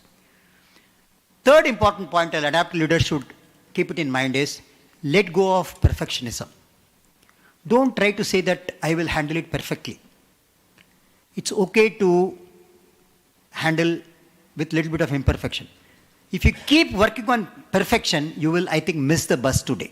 Because the pace at which things are changing today, you can't afford to be a perfectionist. I mean, the traditional definition of perfectionist, as you know, is doing everything without any 100% right. Today you have no time. Today you are not alone. Today you need to embrace changes. Today you need to be comfortable with uncertainty and discomfort. Therefore, there is no time for you to be perfect in your work. So it's okay to be imperfect. And the more you embrace those, faster you will be able to reconcile yourself, this dilemma within you, and you'll be able to move forward with the solution. The fourth one is the most common trap for a leadership. Resist oversimplification and quick conclusion. This is the most common trap. Oh, I have handled this problem before. I know how this works. This is how I handled before. This is what it was. This is how I handled then. Now let me go and find out. This is the easiest trap which we will fall into. Why it won't work today? Because the problems themselves are not the same problems. Problems are undergoing changes as we move along. Solutions therefore need to be, as you move along, you need to think by your feet and keep coming up with methodologies to handle them. Therefore, you've tried, it's very easy to get into that comfort zone and say that I have handled this before, let me use this, let me get an expert, let me form a committee, let me do this, these are all the time-tested, proven, probably it would have worked very well for you in your own past issues. But the issues are no longer the same. The issues are no longer the simple functional issues, the technical issues which I talked about, for which a technical solution, technical leadership is enough. But today, the problems are complex. Therefore, adaptive leadership is required, for which you just cannot say that this is something which I have heard before. So don't fall into this trap of oversimplifying an issue. Only when you don't fall into a trap, you will be able to see the problem with your eyes and understand the complexities of the issues which are there.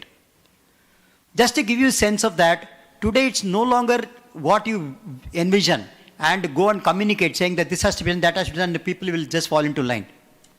No way. They are not going to. The young workforce is, our average age of my bank is 32 years. Most of our employees are in 25 to 30 age group. They are not going to respect you just because you have some experience.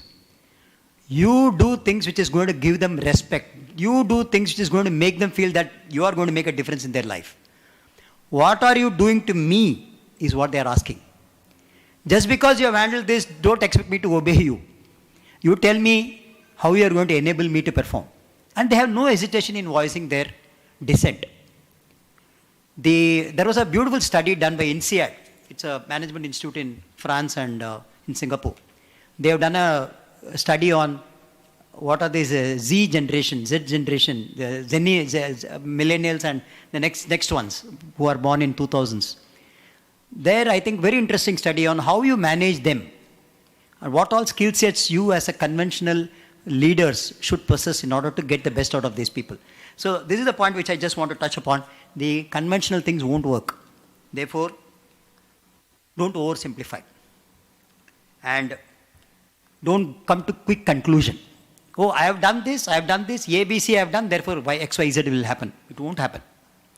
In all likelihood, it won't happen. As you look at X, Y, Z, some new beta will come and you'll have to completely change your paradigm. This is how, I'll give you an example from my own experience. When I took charge, one of the issues which I saw in my legacy book was corporate banking book had a huge delinquency because of the concentration risk, which means you have lent to so much more money to a single corporate. So when that account starts defaulting, your you will have a much larger impact on your provisioning. So I said, I was communicating saying that we should move away from there, we should not take huge concentration risk.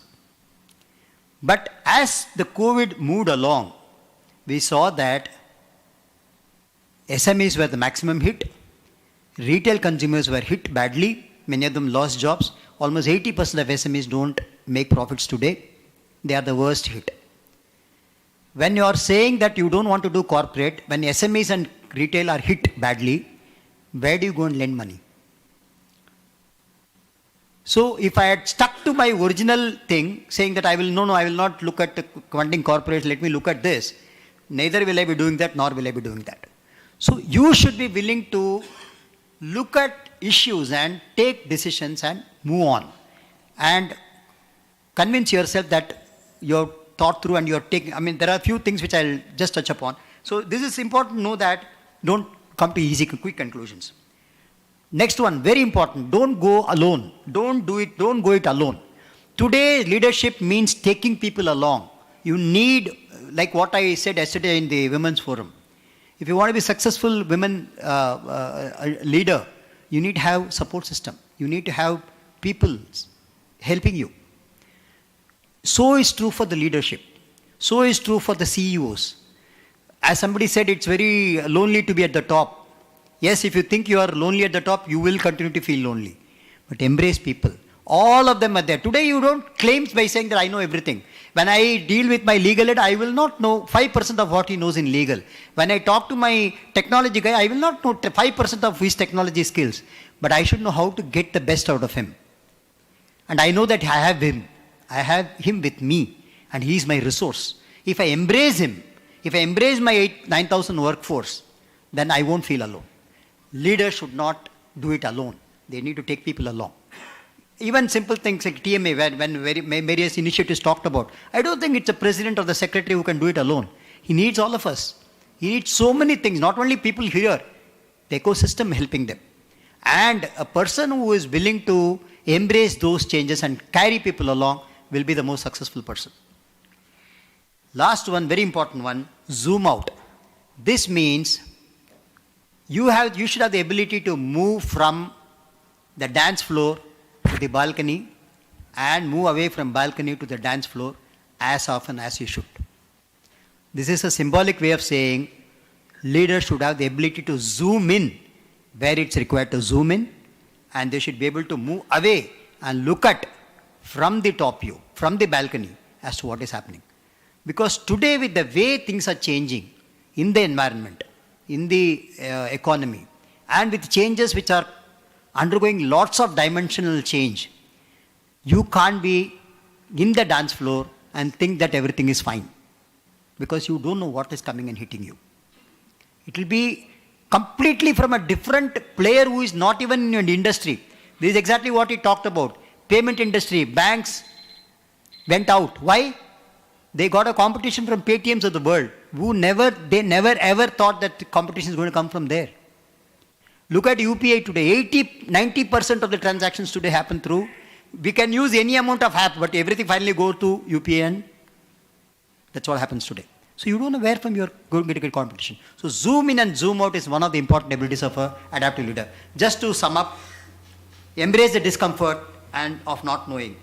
Distinguish between complexities and complicated and complex. Let go of perfectionism. Resist oversimplification and quick conclusion. Don't go it alone. Zoom out. I'll just end with a couple of tips because all these are, not that anything which I'm saying is not known to you, but it's just putting it in a structure so that you remember this. Here, one of the things which we, as leaders, we should be very, very clear is, these are some of the tips which I thought I'll probably share it with you because this will be very useful. As leaders, we always think that we can control everything. Move away from there. You can only control what you can control. There are hundreds of things which you have no control on today. Be comfortable with that. It's fine. Because if you don't accept it, if you don't absorb it, you will struggle. Right? There are issues in which maybe 1 or 2, 3, 4 things you will be able to control. but there will be 5 other things which you may not have wherewithal to control. So accept that things which you can control are the ones which are under your control. There are many things which are not under your control. Like today, somebody comes and asks me, what do you think will be the growth rate of economy? How much do you think your bank will grow? I'll always have to caveat it by saying, if the economy is growing at 9%, this is what will go. If the economy is doing this, this is what will. Because that's something not in my hands.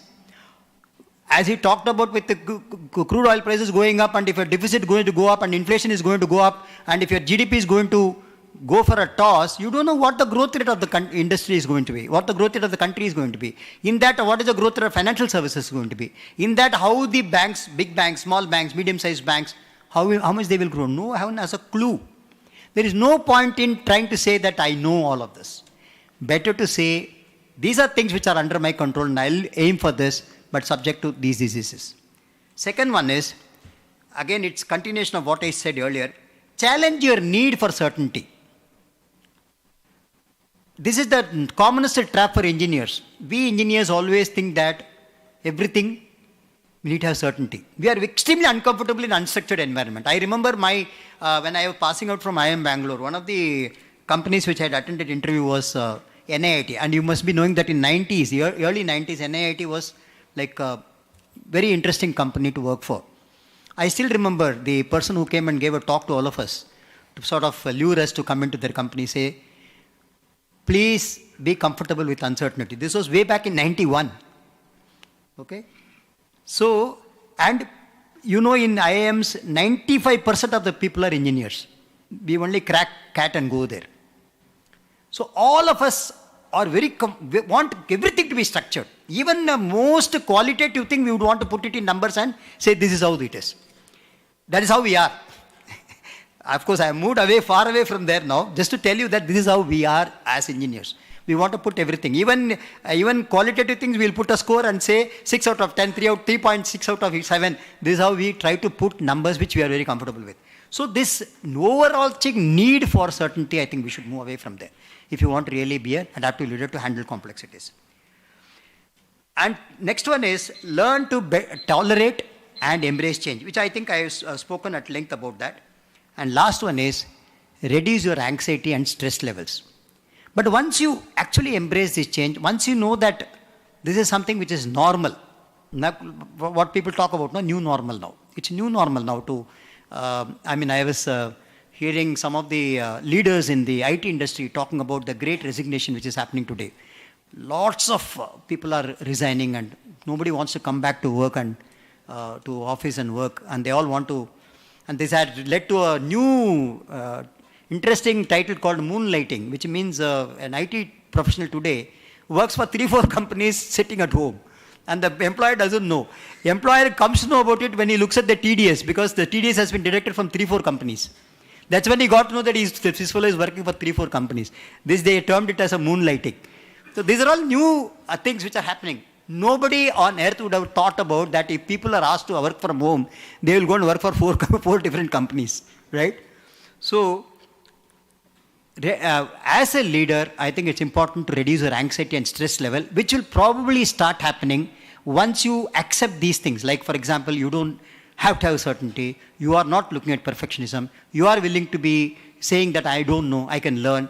You are willing to embrace people. You are not alone. There are people to work with you. You carry them along. With all this change in mindset, from our generation thinking that leaders are the go-to person who knows everything and who has the solutions for all problems, I think that's over. That era is over now. Today, leaders, there is a beautiful term called servant leadership, which was actually emphasizing about the service aspect of leadership. But I would probably put it now to say that servant leadership in the context of today is taking people along, taking the ecosystem along, preparing yourself for the unknowns, and not looking at solutions which will be at the same level, looking for solutions at a different paradigm. That is what adaptive leadership is all about. Solution is not going to come from, the problems are not going to get solved by solutions coming from the same level. It's going to come from a completely different level. The more we embrace this, easier will be. I'm not saying it's going to be easy, but you will be able to handle it better with less anxiety and stress. I think I'll stop here, and thank you so much for the opportunity given to me. I'm sure if there are any questions, I'll be happy to take it. I mean, now or whenever. Thank you. That was a very interesting take on leadership in times of uncertainty and change and complexity. Thank you very much, sir. Our guest of honor today is Mr. P. Vijayan, IPS, Inspector General of Police, Coastal Security and Director, Social Policing. And to introduce our guest of honor, may I call upon CA M. Manoj Kumar, Honorary Joint Secretary of TMA.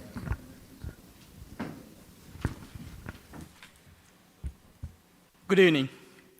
Our guest of honor today is a man who has touched millions of lives and transformed them through his various initiatives. A change maker who relies on the inner human potential to solve problems and create a better tomorrow for everyone. He had a very challenging childhood, which made him seek his inner potential to meet and master the situation. His self-explorative journey helped him create inimitable academic credentials in later years. He completed his MA in economics and got qualified for his junior research fellowship. His career reached its higher point when he joined IPS in the year 1999.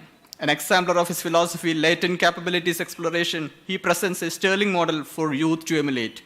As the first IPS officer to serve as commissioner of 4 commissionerates of Kerala, he has led the investigation teams in many sensational cases. Early in his career, he understood that conventional policing methods alone cannot reduce crime and law-abiding society. He brought in systematic changes within police and initiated Students Police Cadet to redefine community policing. SPC today covers more than 800 schools, 2.5 lakhs high school children molded to become young change leaders.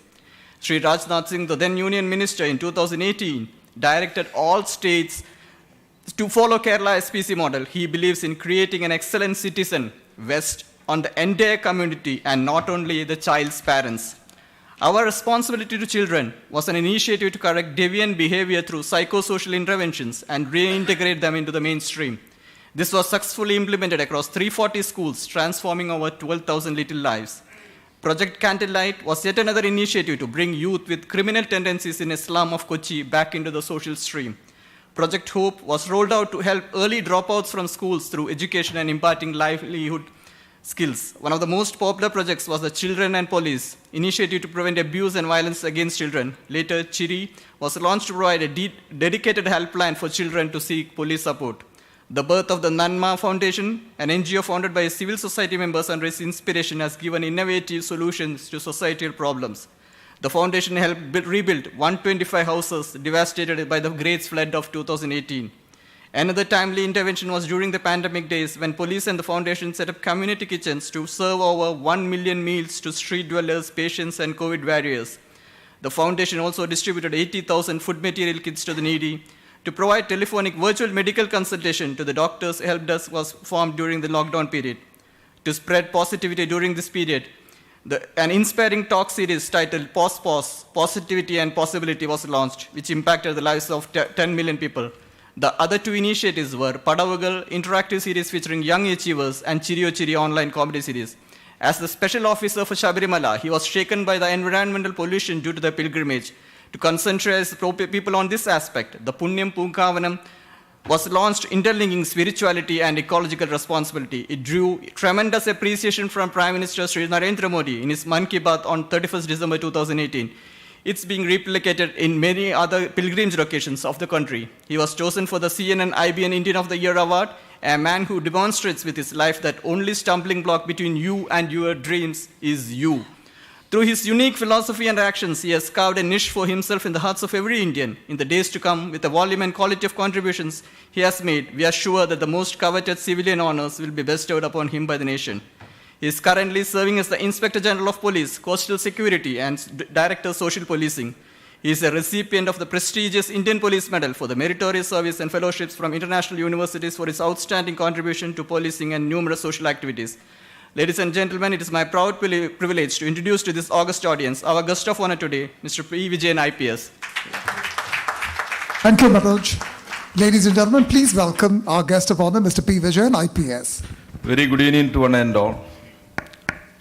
Distinguished guests, online and offline, and dear ladies and gentlemen. By education, I am a student of economics. In economics, we were taught that profit is the reward for taking risk, managing uncertainty, and initiating changes. You know that over 20 years of my service, I learned that salary is for managing certainty and resisting change. And I think that the uncertainty should not be a new something shocking for the business people or industrialists, because they are meant for actually to take this, the entire reward is basically is for taking this risk and managing uncertainty. When we talk about the uncertainty of this time, we generally talk about the COVID-19 pandemic. But there are 3-4 other important things that I think that is more important. One is that, the technological disturbances which is taking place in the society. That is the chief guest was talking much about the banking sector. It's not just in the banking sector at all.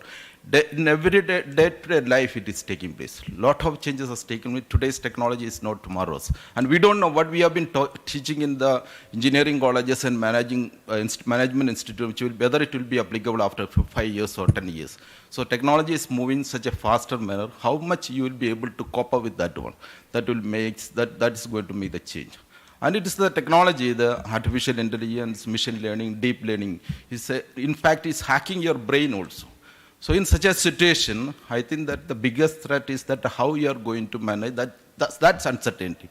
Now, you might have read about that the 21 lessons for 21st century by UR. It says that there will only be 2 sets of people in the world. One is that the highly relevant people who are able to cope up with the change, and a highly relevant large number of people who will not be able to cope up with any one of this. So you have to decide where you will stand, whether you will be relevant or you will be irrelevant in the coming years. Second thing, the climate change. You know that during the industrial period, last 100 years, the temperature gone by, according to the IPCC report, temperature gone by 1.09 degrees Celsius. And that much increase in the temperature has created this much problems in India, in the world.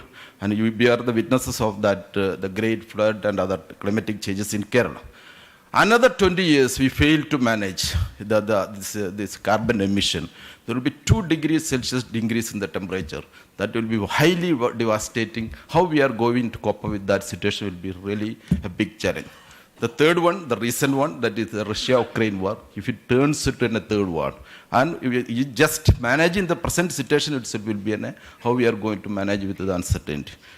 When we talk about this COVID-19 issue, or situation, pandemic, I'd say that, it's not something very new to us, that humanity at least, it is not something new to coping up with this type of uncertainty.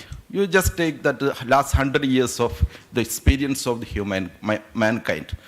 That's in 1918. 1918 is the period of the First World War and the Spanish flu. You just think about that time, what was the situation? And compare that one with the 2019 COVID-19 pandemic. There are 3 things which has benefited us. One is biotechnology, second information technology, and third one is the automation. In biotechnology, when we talk about, that is, biotechnology, when we talk about, in 1918, the best of the scientists was unable to identify the virus. And they were not able to find out and develop a vaccine at all. And it was very difficult to, the entire country was quarantined. There was no selective quarantine, or that was not all at all. And they were facing starvation, social isolation, etc. Now you take about the case. Now it was detected in December, by end of December 1919. By January 10th, the virus was isolated, and actually genome identification was done, and it was published online. And within another couple of days, couple of months, we identified the ways to isolate or to stop and contain the virus. And within 1 month, we could develop a series of vaccines, and now we are the beneficiaries of that one. That's why you removed all the masks and all. Then the next case of you take that is this information technology. Information technology has benefited us in such a manner that, this quarantining and this entire thing. There are interesting thing which has happened, that in 1918, there was only one world to live. But in 2020, when we talk about that, there are two worlds to live. One is that the real world, another is the virtual world. And there was no place to run away. So that in 90s, in the beginning of 1990, there was no place to run away. There was only one place to live and live, learn and die also. But there are two places now. We are now largely migrated to the virtual world. And that virtual world and its infotech has helped us in large way, that is, we never been faced that much difficult. There are Netflix, enough number of movies, and there are many online, and that vendors has come up, both in that, any other products you will get. So only thing is that some sort of social isolation has taken place, social distancing and all. But generally, life has not been much affected by that one. Then take the case of automation. Automation in the year, in the 1819 and all, this human activity was centered around agriculture, and it was highly labor-centered.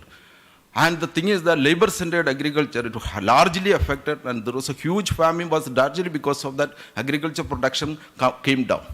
But now you take the case, so you take the case of America, the 1.5% of the people only depends upon the agriculture, and largely automated.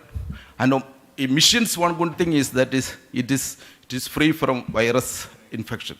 So what happened, that is they could produce large enough quantity of food for them, and they are exporting. In India also, I was in Uttar Pradesh last 21-25 days, as election observer in Uttar Pradesh, and Aligarh, it's a very fertile land.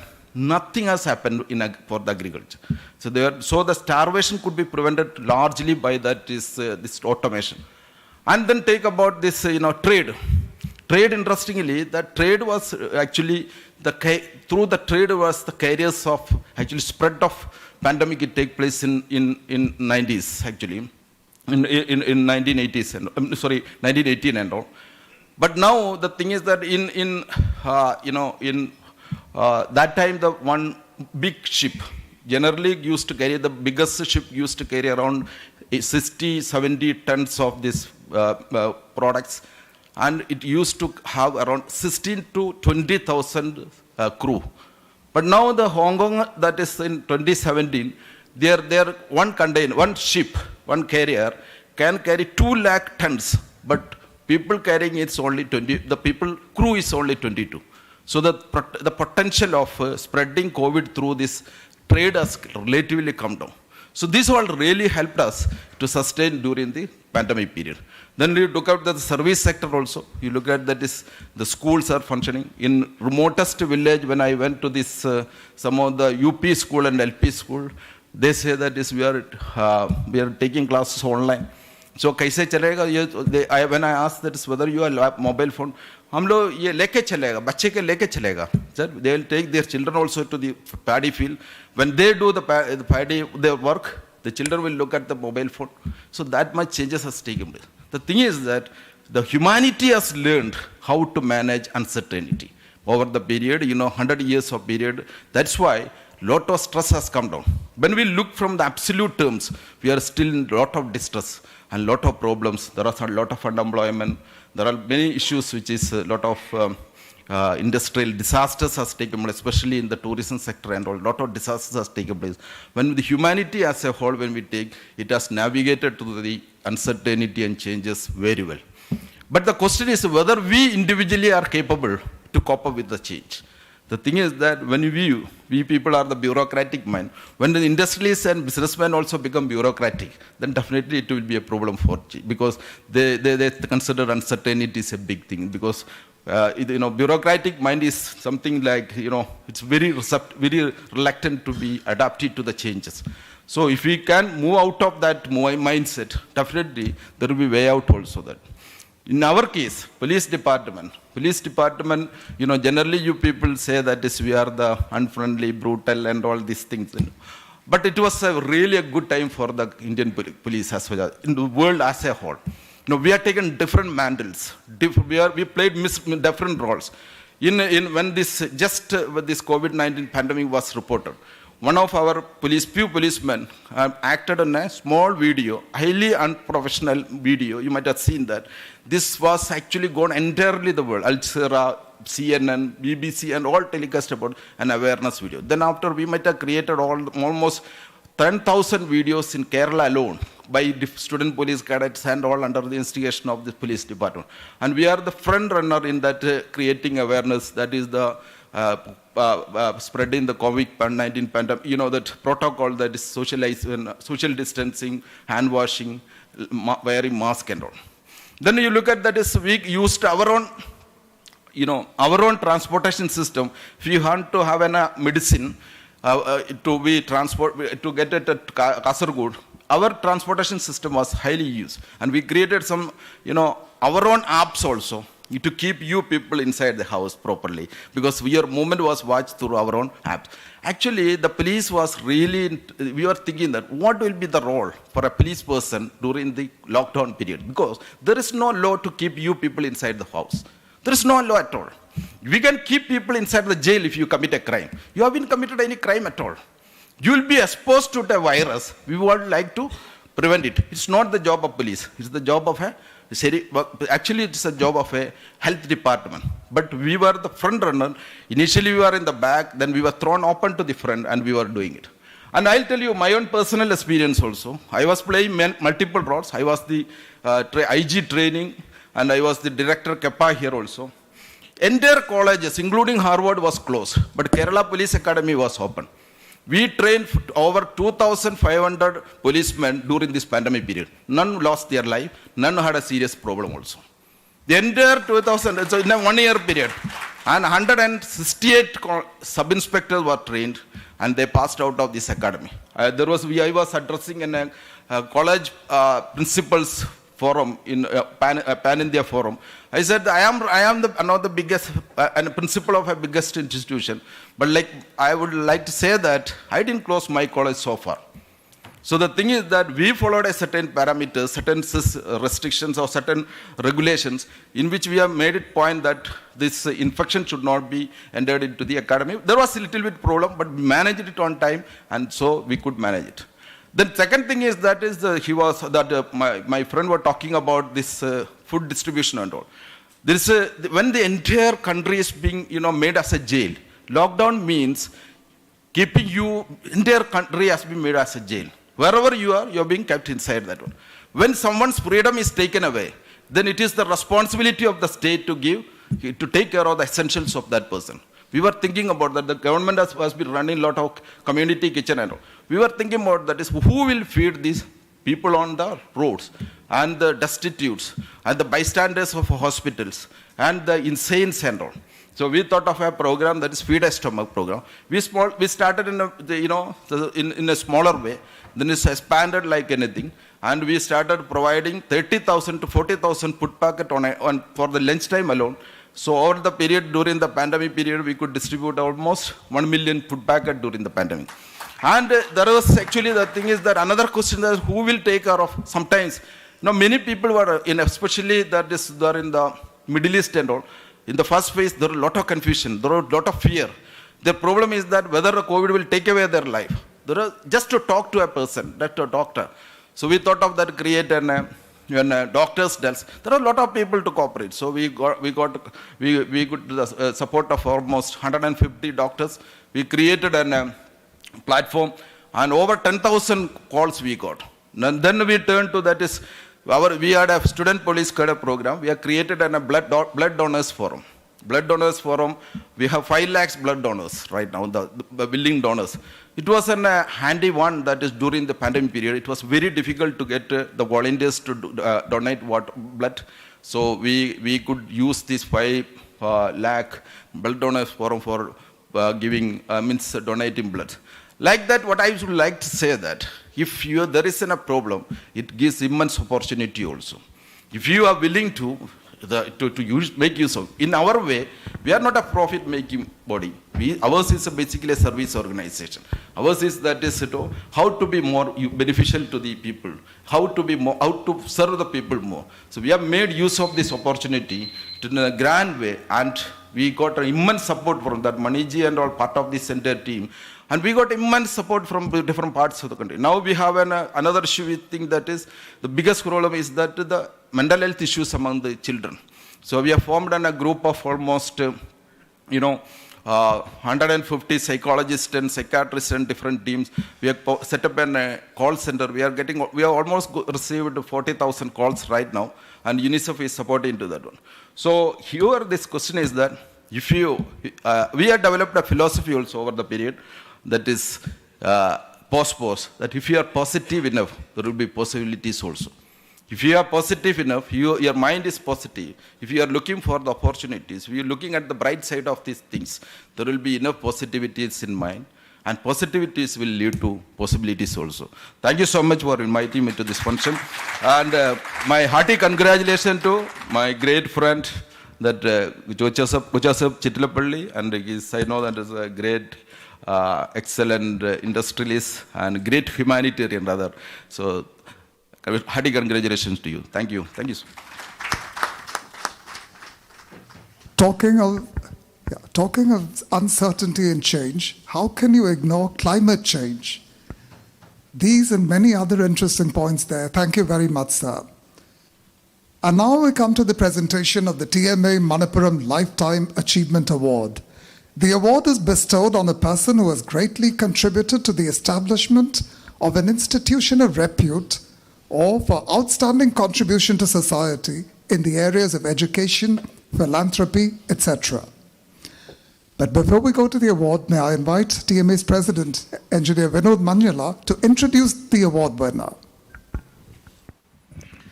Friends, it gives me great pleasure to bestow the TMA-Manappuram Lifetime Achievement Award. This award is given to a person with Thrissur origin. Many times when we go to, our award winner, Mr. Kochouseph Chittilappilly, he is based in Ernakulam today. He runs his industries there. But whenever we go to Cochin, and when they try to claim that, he's from Cochin, we say, no, his origin is from Thrissur.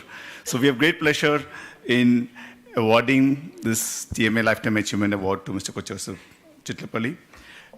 25 years back, when I entered into business, businessmen were looked down upon like people who cheat the customers, people who try to make undue profit, and people who does not contribute to the society. But persons like him have made a change that today businessmen who run the industries neatly are respected. So I would like to thank Kochouseph sir for making the change to the businessmen.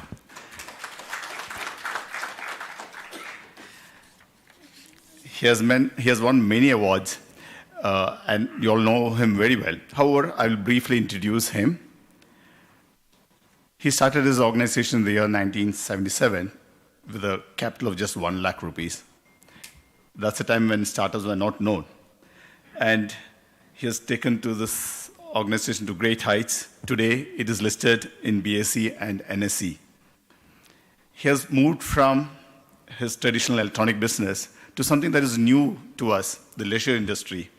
For the first time, in the year 2000, he started his amusement park called Wonderla, which was just created a lot of excitement in all of us. Because it was for the first time we are seeing some excitement. We have seen this when we travel abroad, but it was for the first time in Kerala we could experience that. And then he went on to move into the real estate where he started his Vijayan developers, and he's got one property very close by. Normally businessmen, if they want to give back to society, they give money and end with that. But here is a person who went ahead and donated a part of his body. He donated his kidney. And that too, I think that requires a louder round of applause. Because that is part of a body he has given. And that too he gave to a driver in the year 2011. Friends, today he is trying to spread the message of organ donation. And today I feel guilty because he wants to at least ask people to to donate their organ at least after their death. I don't think anyone has done that. And it will be a great tribute to him by after this, we ourselves, we volunteer ourselves, at least after death, let us start donating organs. There are many out there who needs that. He's also an author. I've read his Wisdom 1, Practical Wisdom 1 and 2, just quite interesting. And he has also written his experience on donating a kidney. It's called The Gift. And his autobiography in English, A Journey Towards Hope. And to mention some of the awards he has won. He has won the Rashtriya Samman, Government of India for the highest taxpayer, Millennium Businessman of Kerala, Tourism Man of the year 2000, Samuhya Suraksha Award, and finally the Manorama Newsmaker Award for the year 2011. And here we are proud to give you one more award, the TMA-Manappuram Lifetime Achievement Award. Congratulations, sir. Thank you, President. Before we come to the actual presentation, our chief guest, Mr. C. Jayaram, has expressed an interest in putting in a few words. It's over to our chief guest in Mumbai. No, I'd just like to congratulate Mr. Kochouseph Chittilappilly on this achievement. He is an iconic figure, not just in Kerala business circles, but also across the country in terms of the way he has built his enterprise. And I think the earlier speaker talked about how he had sort of diversified in the right directions. So he's a sort of wonderful person to have to receive this award. And in addition to that, whatever he has done for society is an even more sort of wonderful achievement. And I'd just like to congratulate him wholly on this award, and I hope he will go on to much better things in the future as well. Thank you, sir. And we are very glad that you are still with us. Thank you for being around. And now, we come to the presentation of the TMA-Manappuram Lifetime Achievement Award. I invite our keynote speaker, Mr. Murali Ramakrishnan, MD and CEO, South Indian Bank, and our guest of honor, Mr. P. Vijayan, IPS, to jointly present the award to the winner. And to our winner, Mr. Kochouseph Chittilappilly, winner of the TMA-Manappuram Group Lifetime Achievement Award, Chairman Emeritus V-Guard Industries.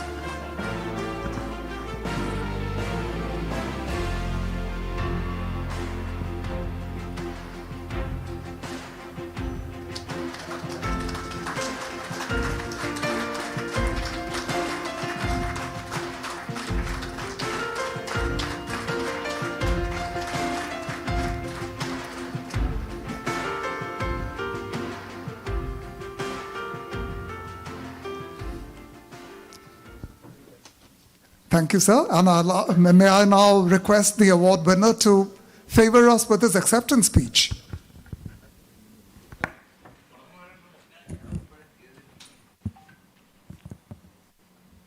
Good evening, my dear friends. I'm really happy to be here, especially my hometown, Thrissur. I always used to tell in Kochi, I am from Thrissur, and we people have a special flavor towards business, and we have proved that. Friends, I am really happy to receive this award from TMA, a Lifetime Achievement Award. In fact, when I analyze myself, whether I am deserving for that, so I used to tell many times, I never had any professional management education in my life, and I became an entrepreneur. Whatever I learned is through my trial and error methods. My biggest asset was into technology. I am a postgraduate in physics. When I started my business, I never expected V-Guard will grow like this. But the main reason was the uncertainty crisis. I will cut short my speech just quoting that particular aspect. Initially, as you know, V-Guard has only one product, stabilizers. Stabilizers is never used abroad, especially in developed countries. Why? Because there is no voltage fluctuation abroad. We, India, we have a lot of voltage fluctuation, and my business started thriving. And every year, the electricity minister used to threaten me in the sense, he used to announce next year onwards there will not be any power cut, everything will set right. So it is good for the citizen, but it is not that good for me, because my only one product. So that started thinking, no, I have to change, because I am going to face an uncertainty.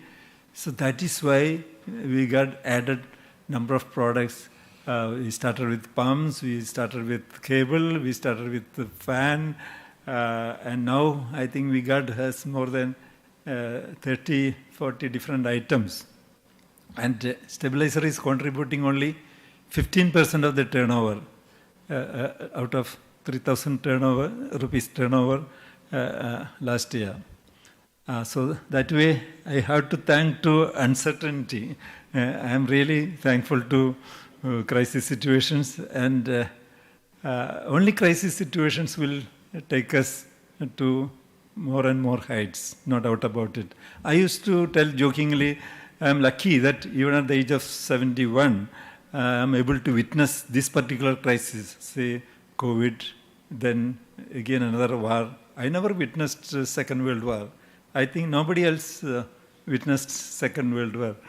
So let us experience all these difficulties, because we were born and brought up in a comfortable situation till for the last 2 years, and pandemic came, COVID came, then only we started grumbling. So years back, humanity witnessed so many crises. What about Second World War? What about First World War? What about the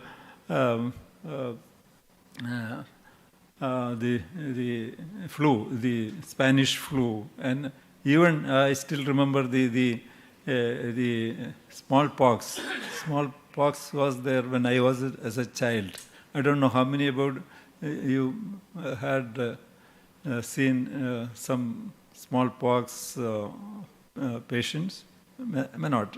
Yeah, I witnessed. I am 71. I am still able to see all these changes, all these crisis situations. Friends, I don't want to prolong my speech, except only one point. Actually, the credit goes to my team members. I have a lot of capable managers, engineers, executives, much more capable than me. Nobody is here. So really, the credit goes to them, and I dedicate this award to them. Thank you, my dear friends. Thank you. I never tried to attempt to mention all the names of the dignitaries sitting here, because personally I know them well. Thank you all. Thank you very much. Thank you.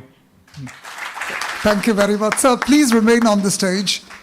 We require you for the next item on the agenda, which is the release of TMA Management Voice Volume 2.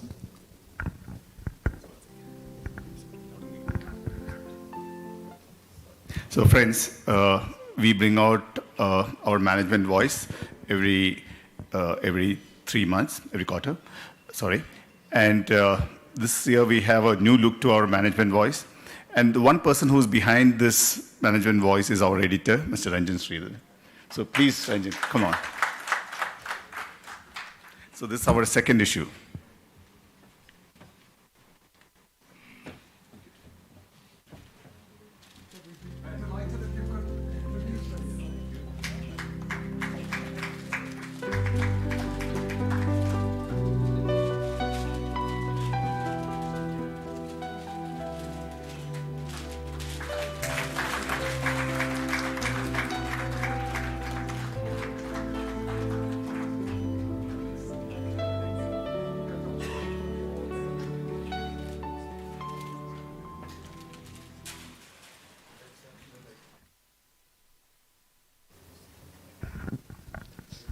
Ladies and gentlemen, as we come to the end of our function today, it's time for presentation of mementos.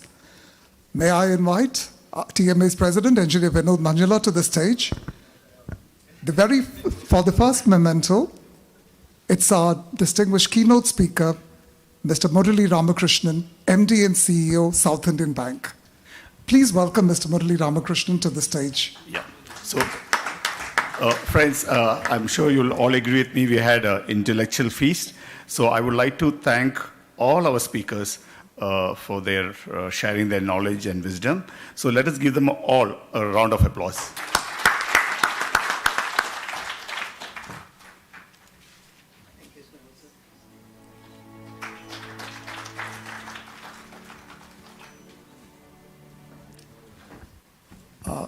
May I now invite our guest of honor, Mr. P. Vijayan, IPS, Inspector General of Police, to come forward to the stage for the memento.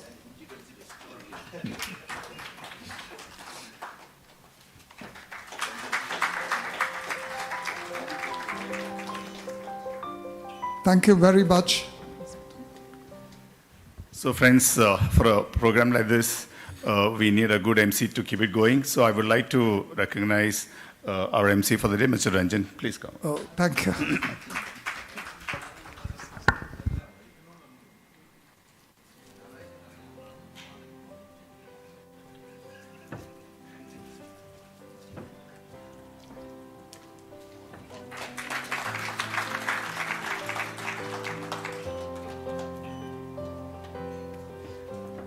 And as you all know, a president can not perform alone.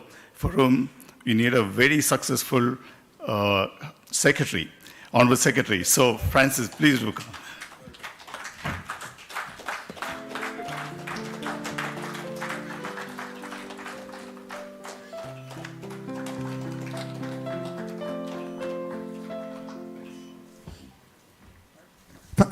Thank you, President. Before we pull down the curtains for today, it's time for vote of thanks. May I call upon Engineer Francis George, Honorary Secretary TMA, to propose the vote of thanks. Okay, first of all, thank you, Vinod. The memento to me was unexpected, so you made my day, my evening, I mean. All right, good evening, members of the dais and everyone in the audience. I'll make it quick. We have run overboard with time. Let me start out by thanking Vinod once again for making this event possible, and also for identifying the person to bestow the Lifetime Achievement Award upon, Mr. Chittilappilly. I would like to thank the chief guest of the day, Mr. C. Jayaram, the non-executive director of Kotak Mahindra Bank. He threw light on the uncertainties in the financial sector and how the changes are happening and how they are being managed by the financial sector. I also would like to thank the keynote speaker, Mr. Murali Ramakrishnan. Excuse me. Mr. Murali Ramakrishnan, he gave us the mantras for the changes, for the leadership for managing changes in this uncertain environment. I would also like to thank our past president, Mr. V.P. Joseph. He was a person he's always our connect with South Indian Bank. He, in fact, connected us to Mr. Murali Ramakrishnan also.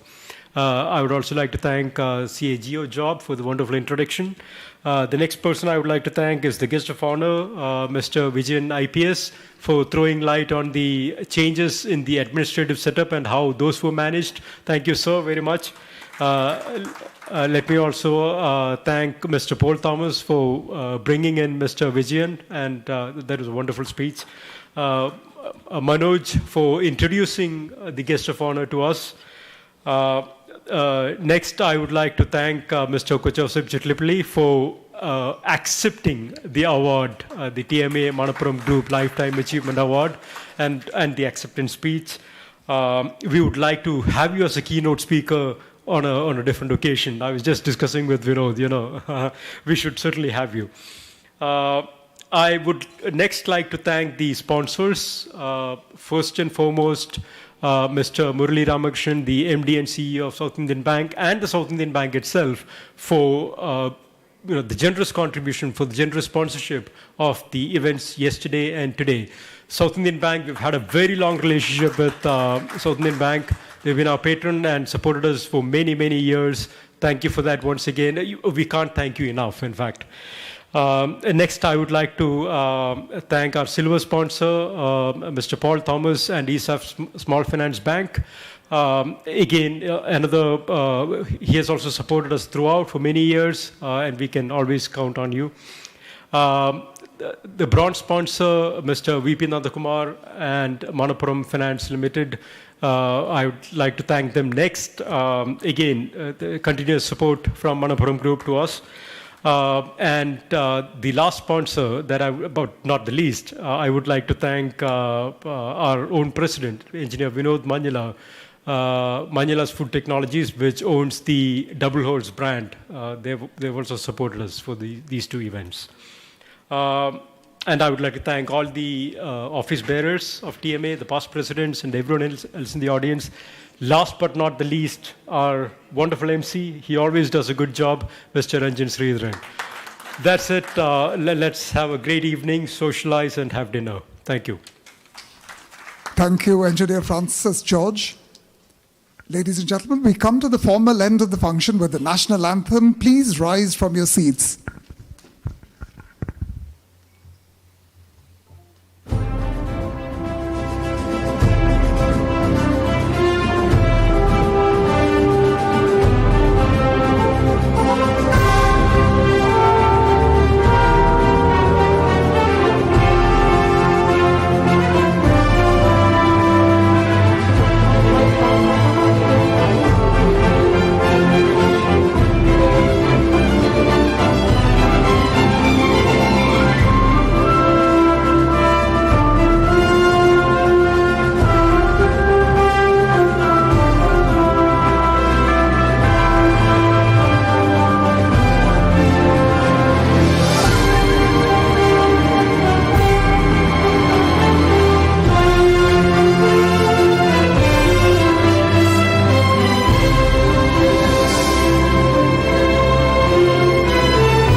Thank you all. Please join us for dinner. It's arranged at the back of the hall. A special announcement for all the TMA Managing Committee members.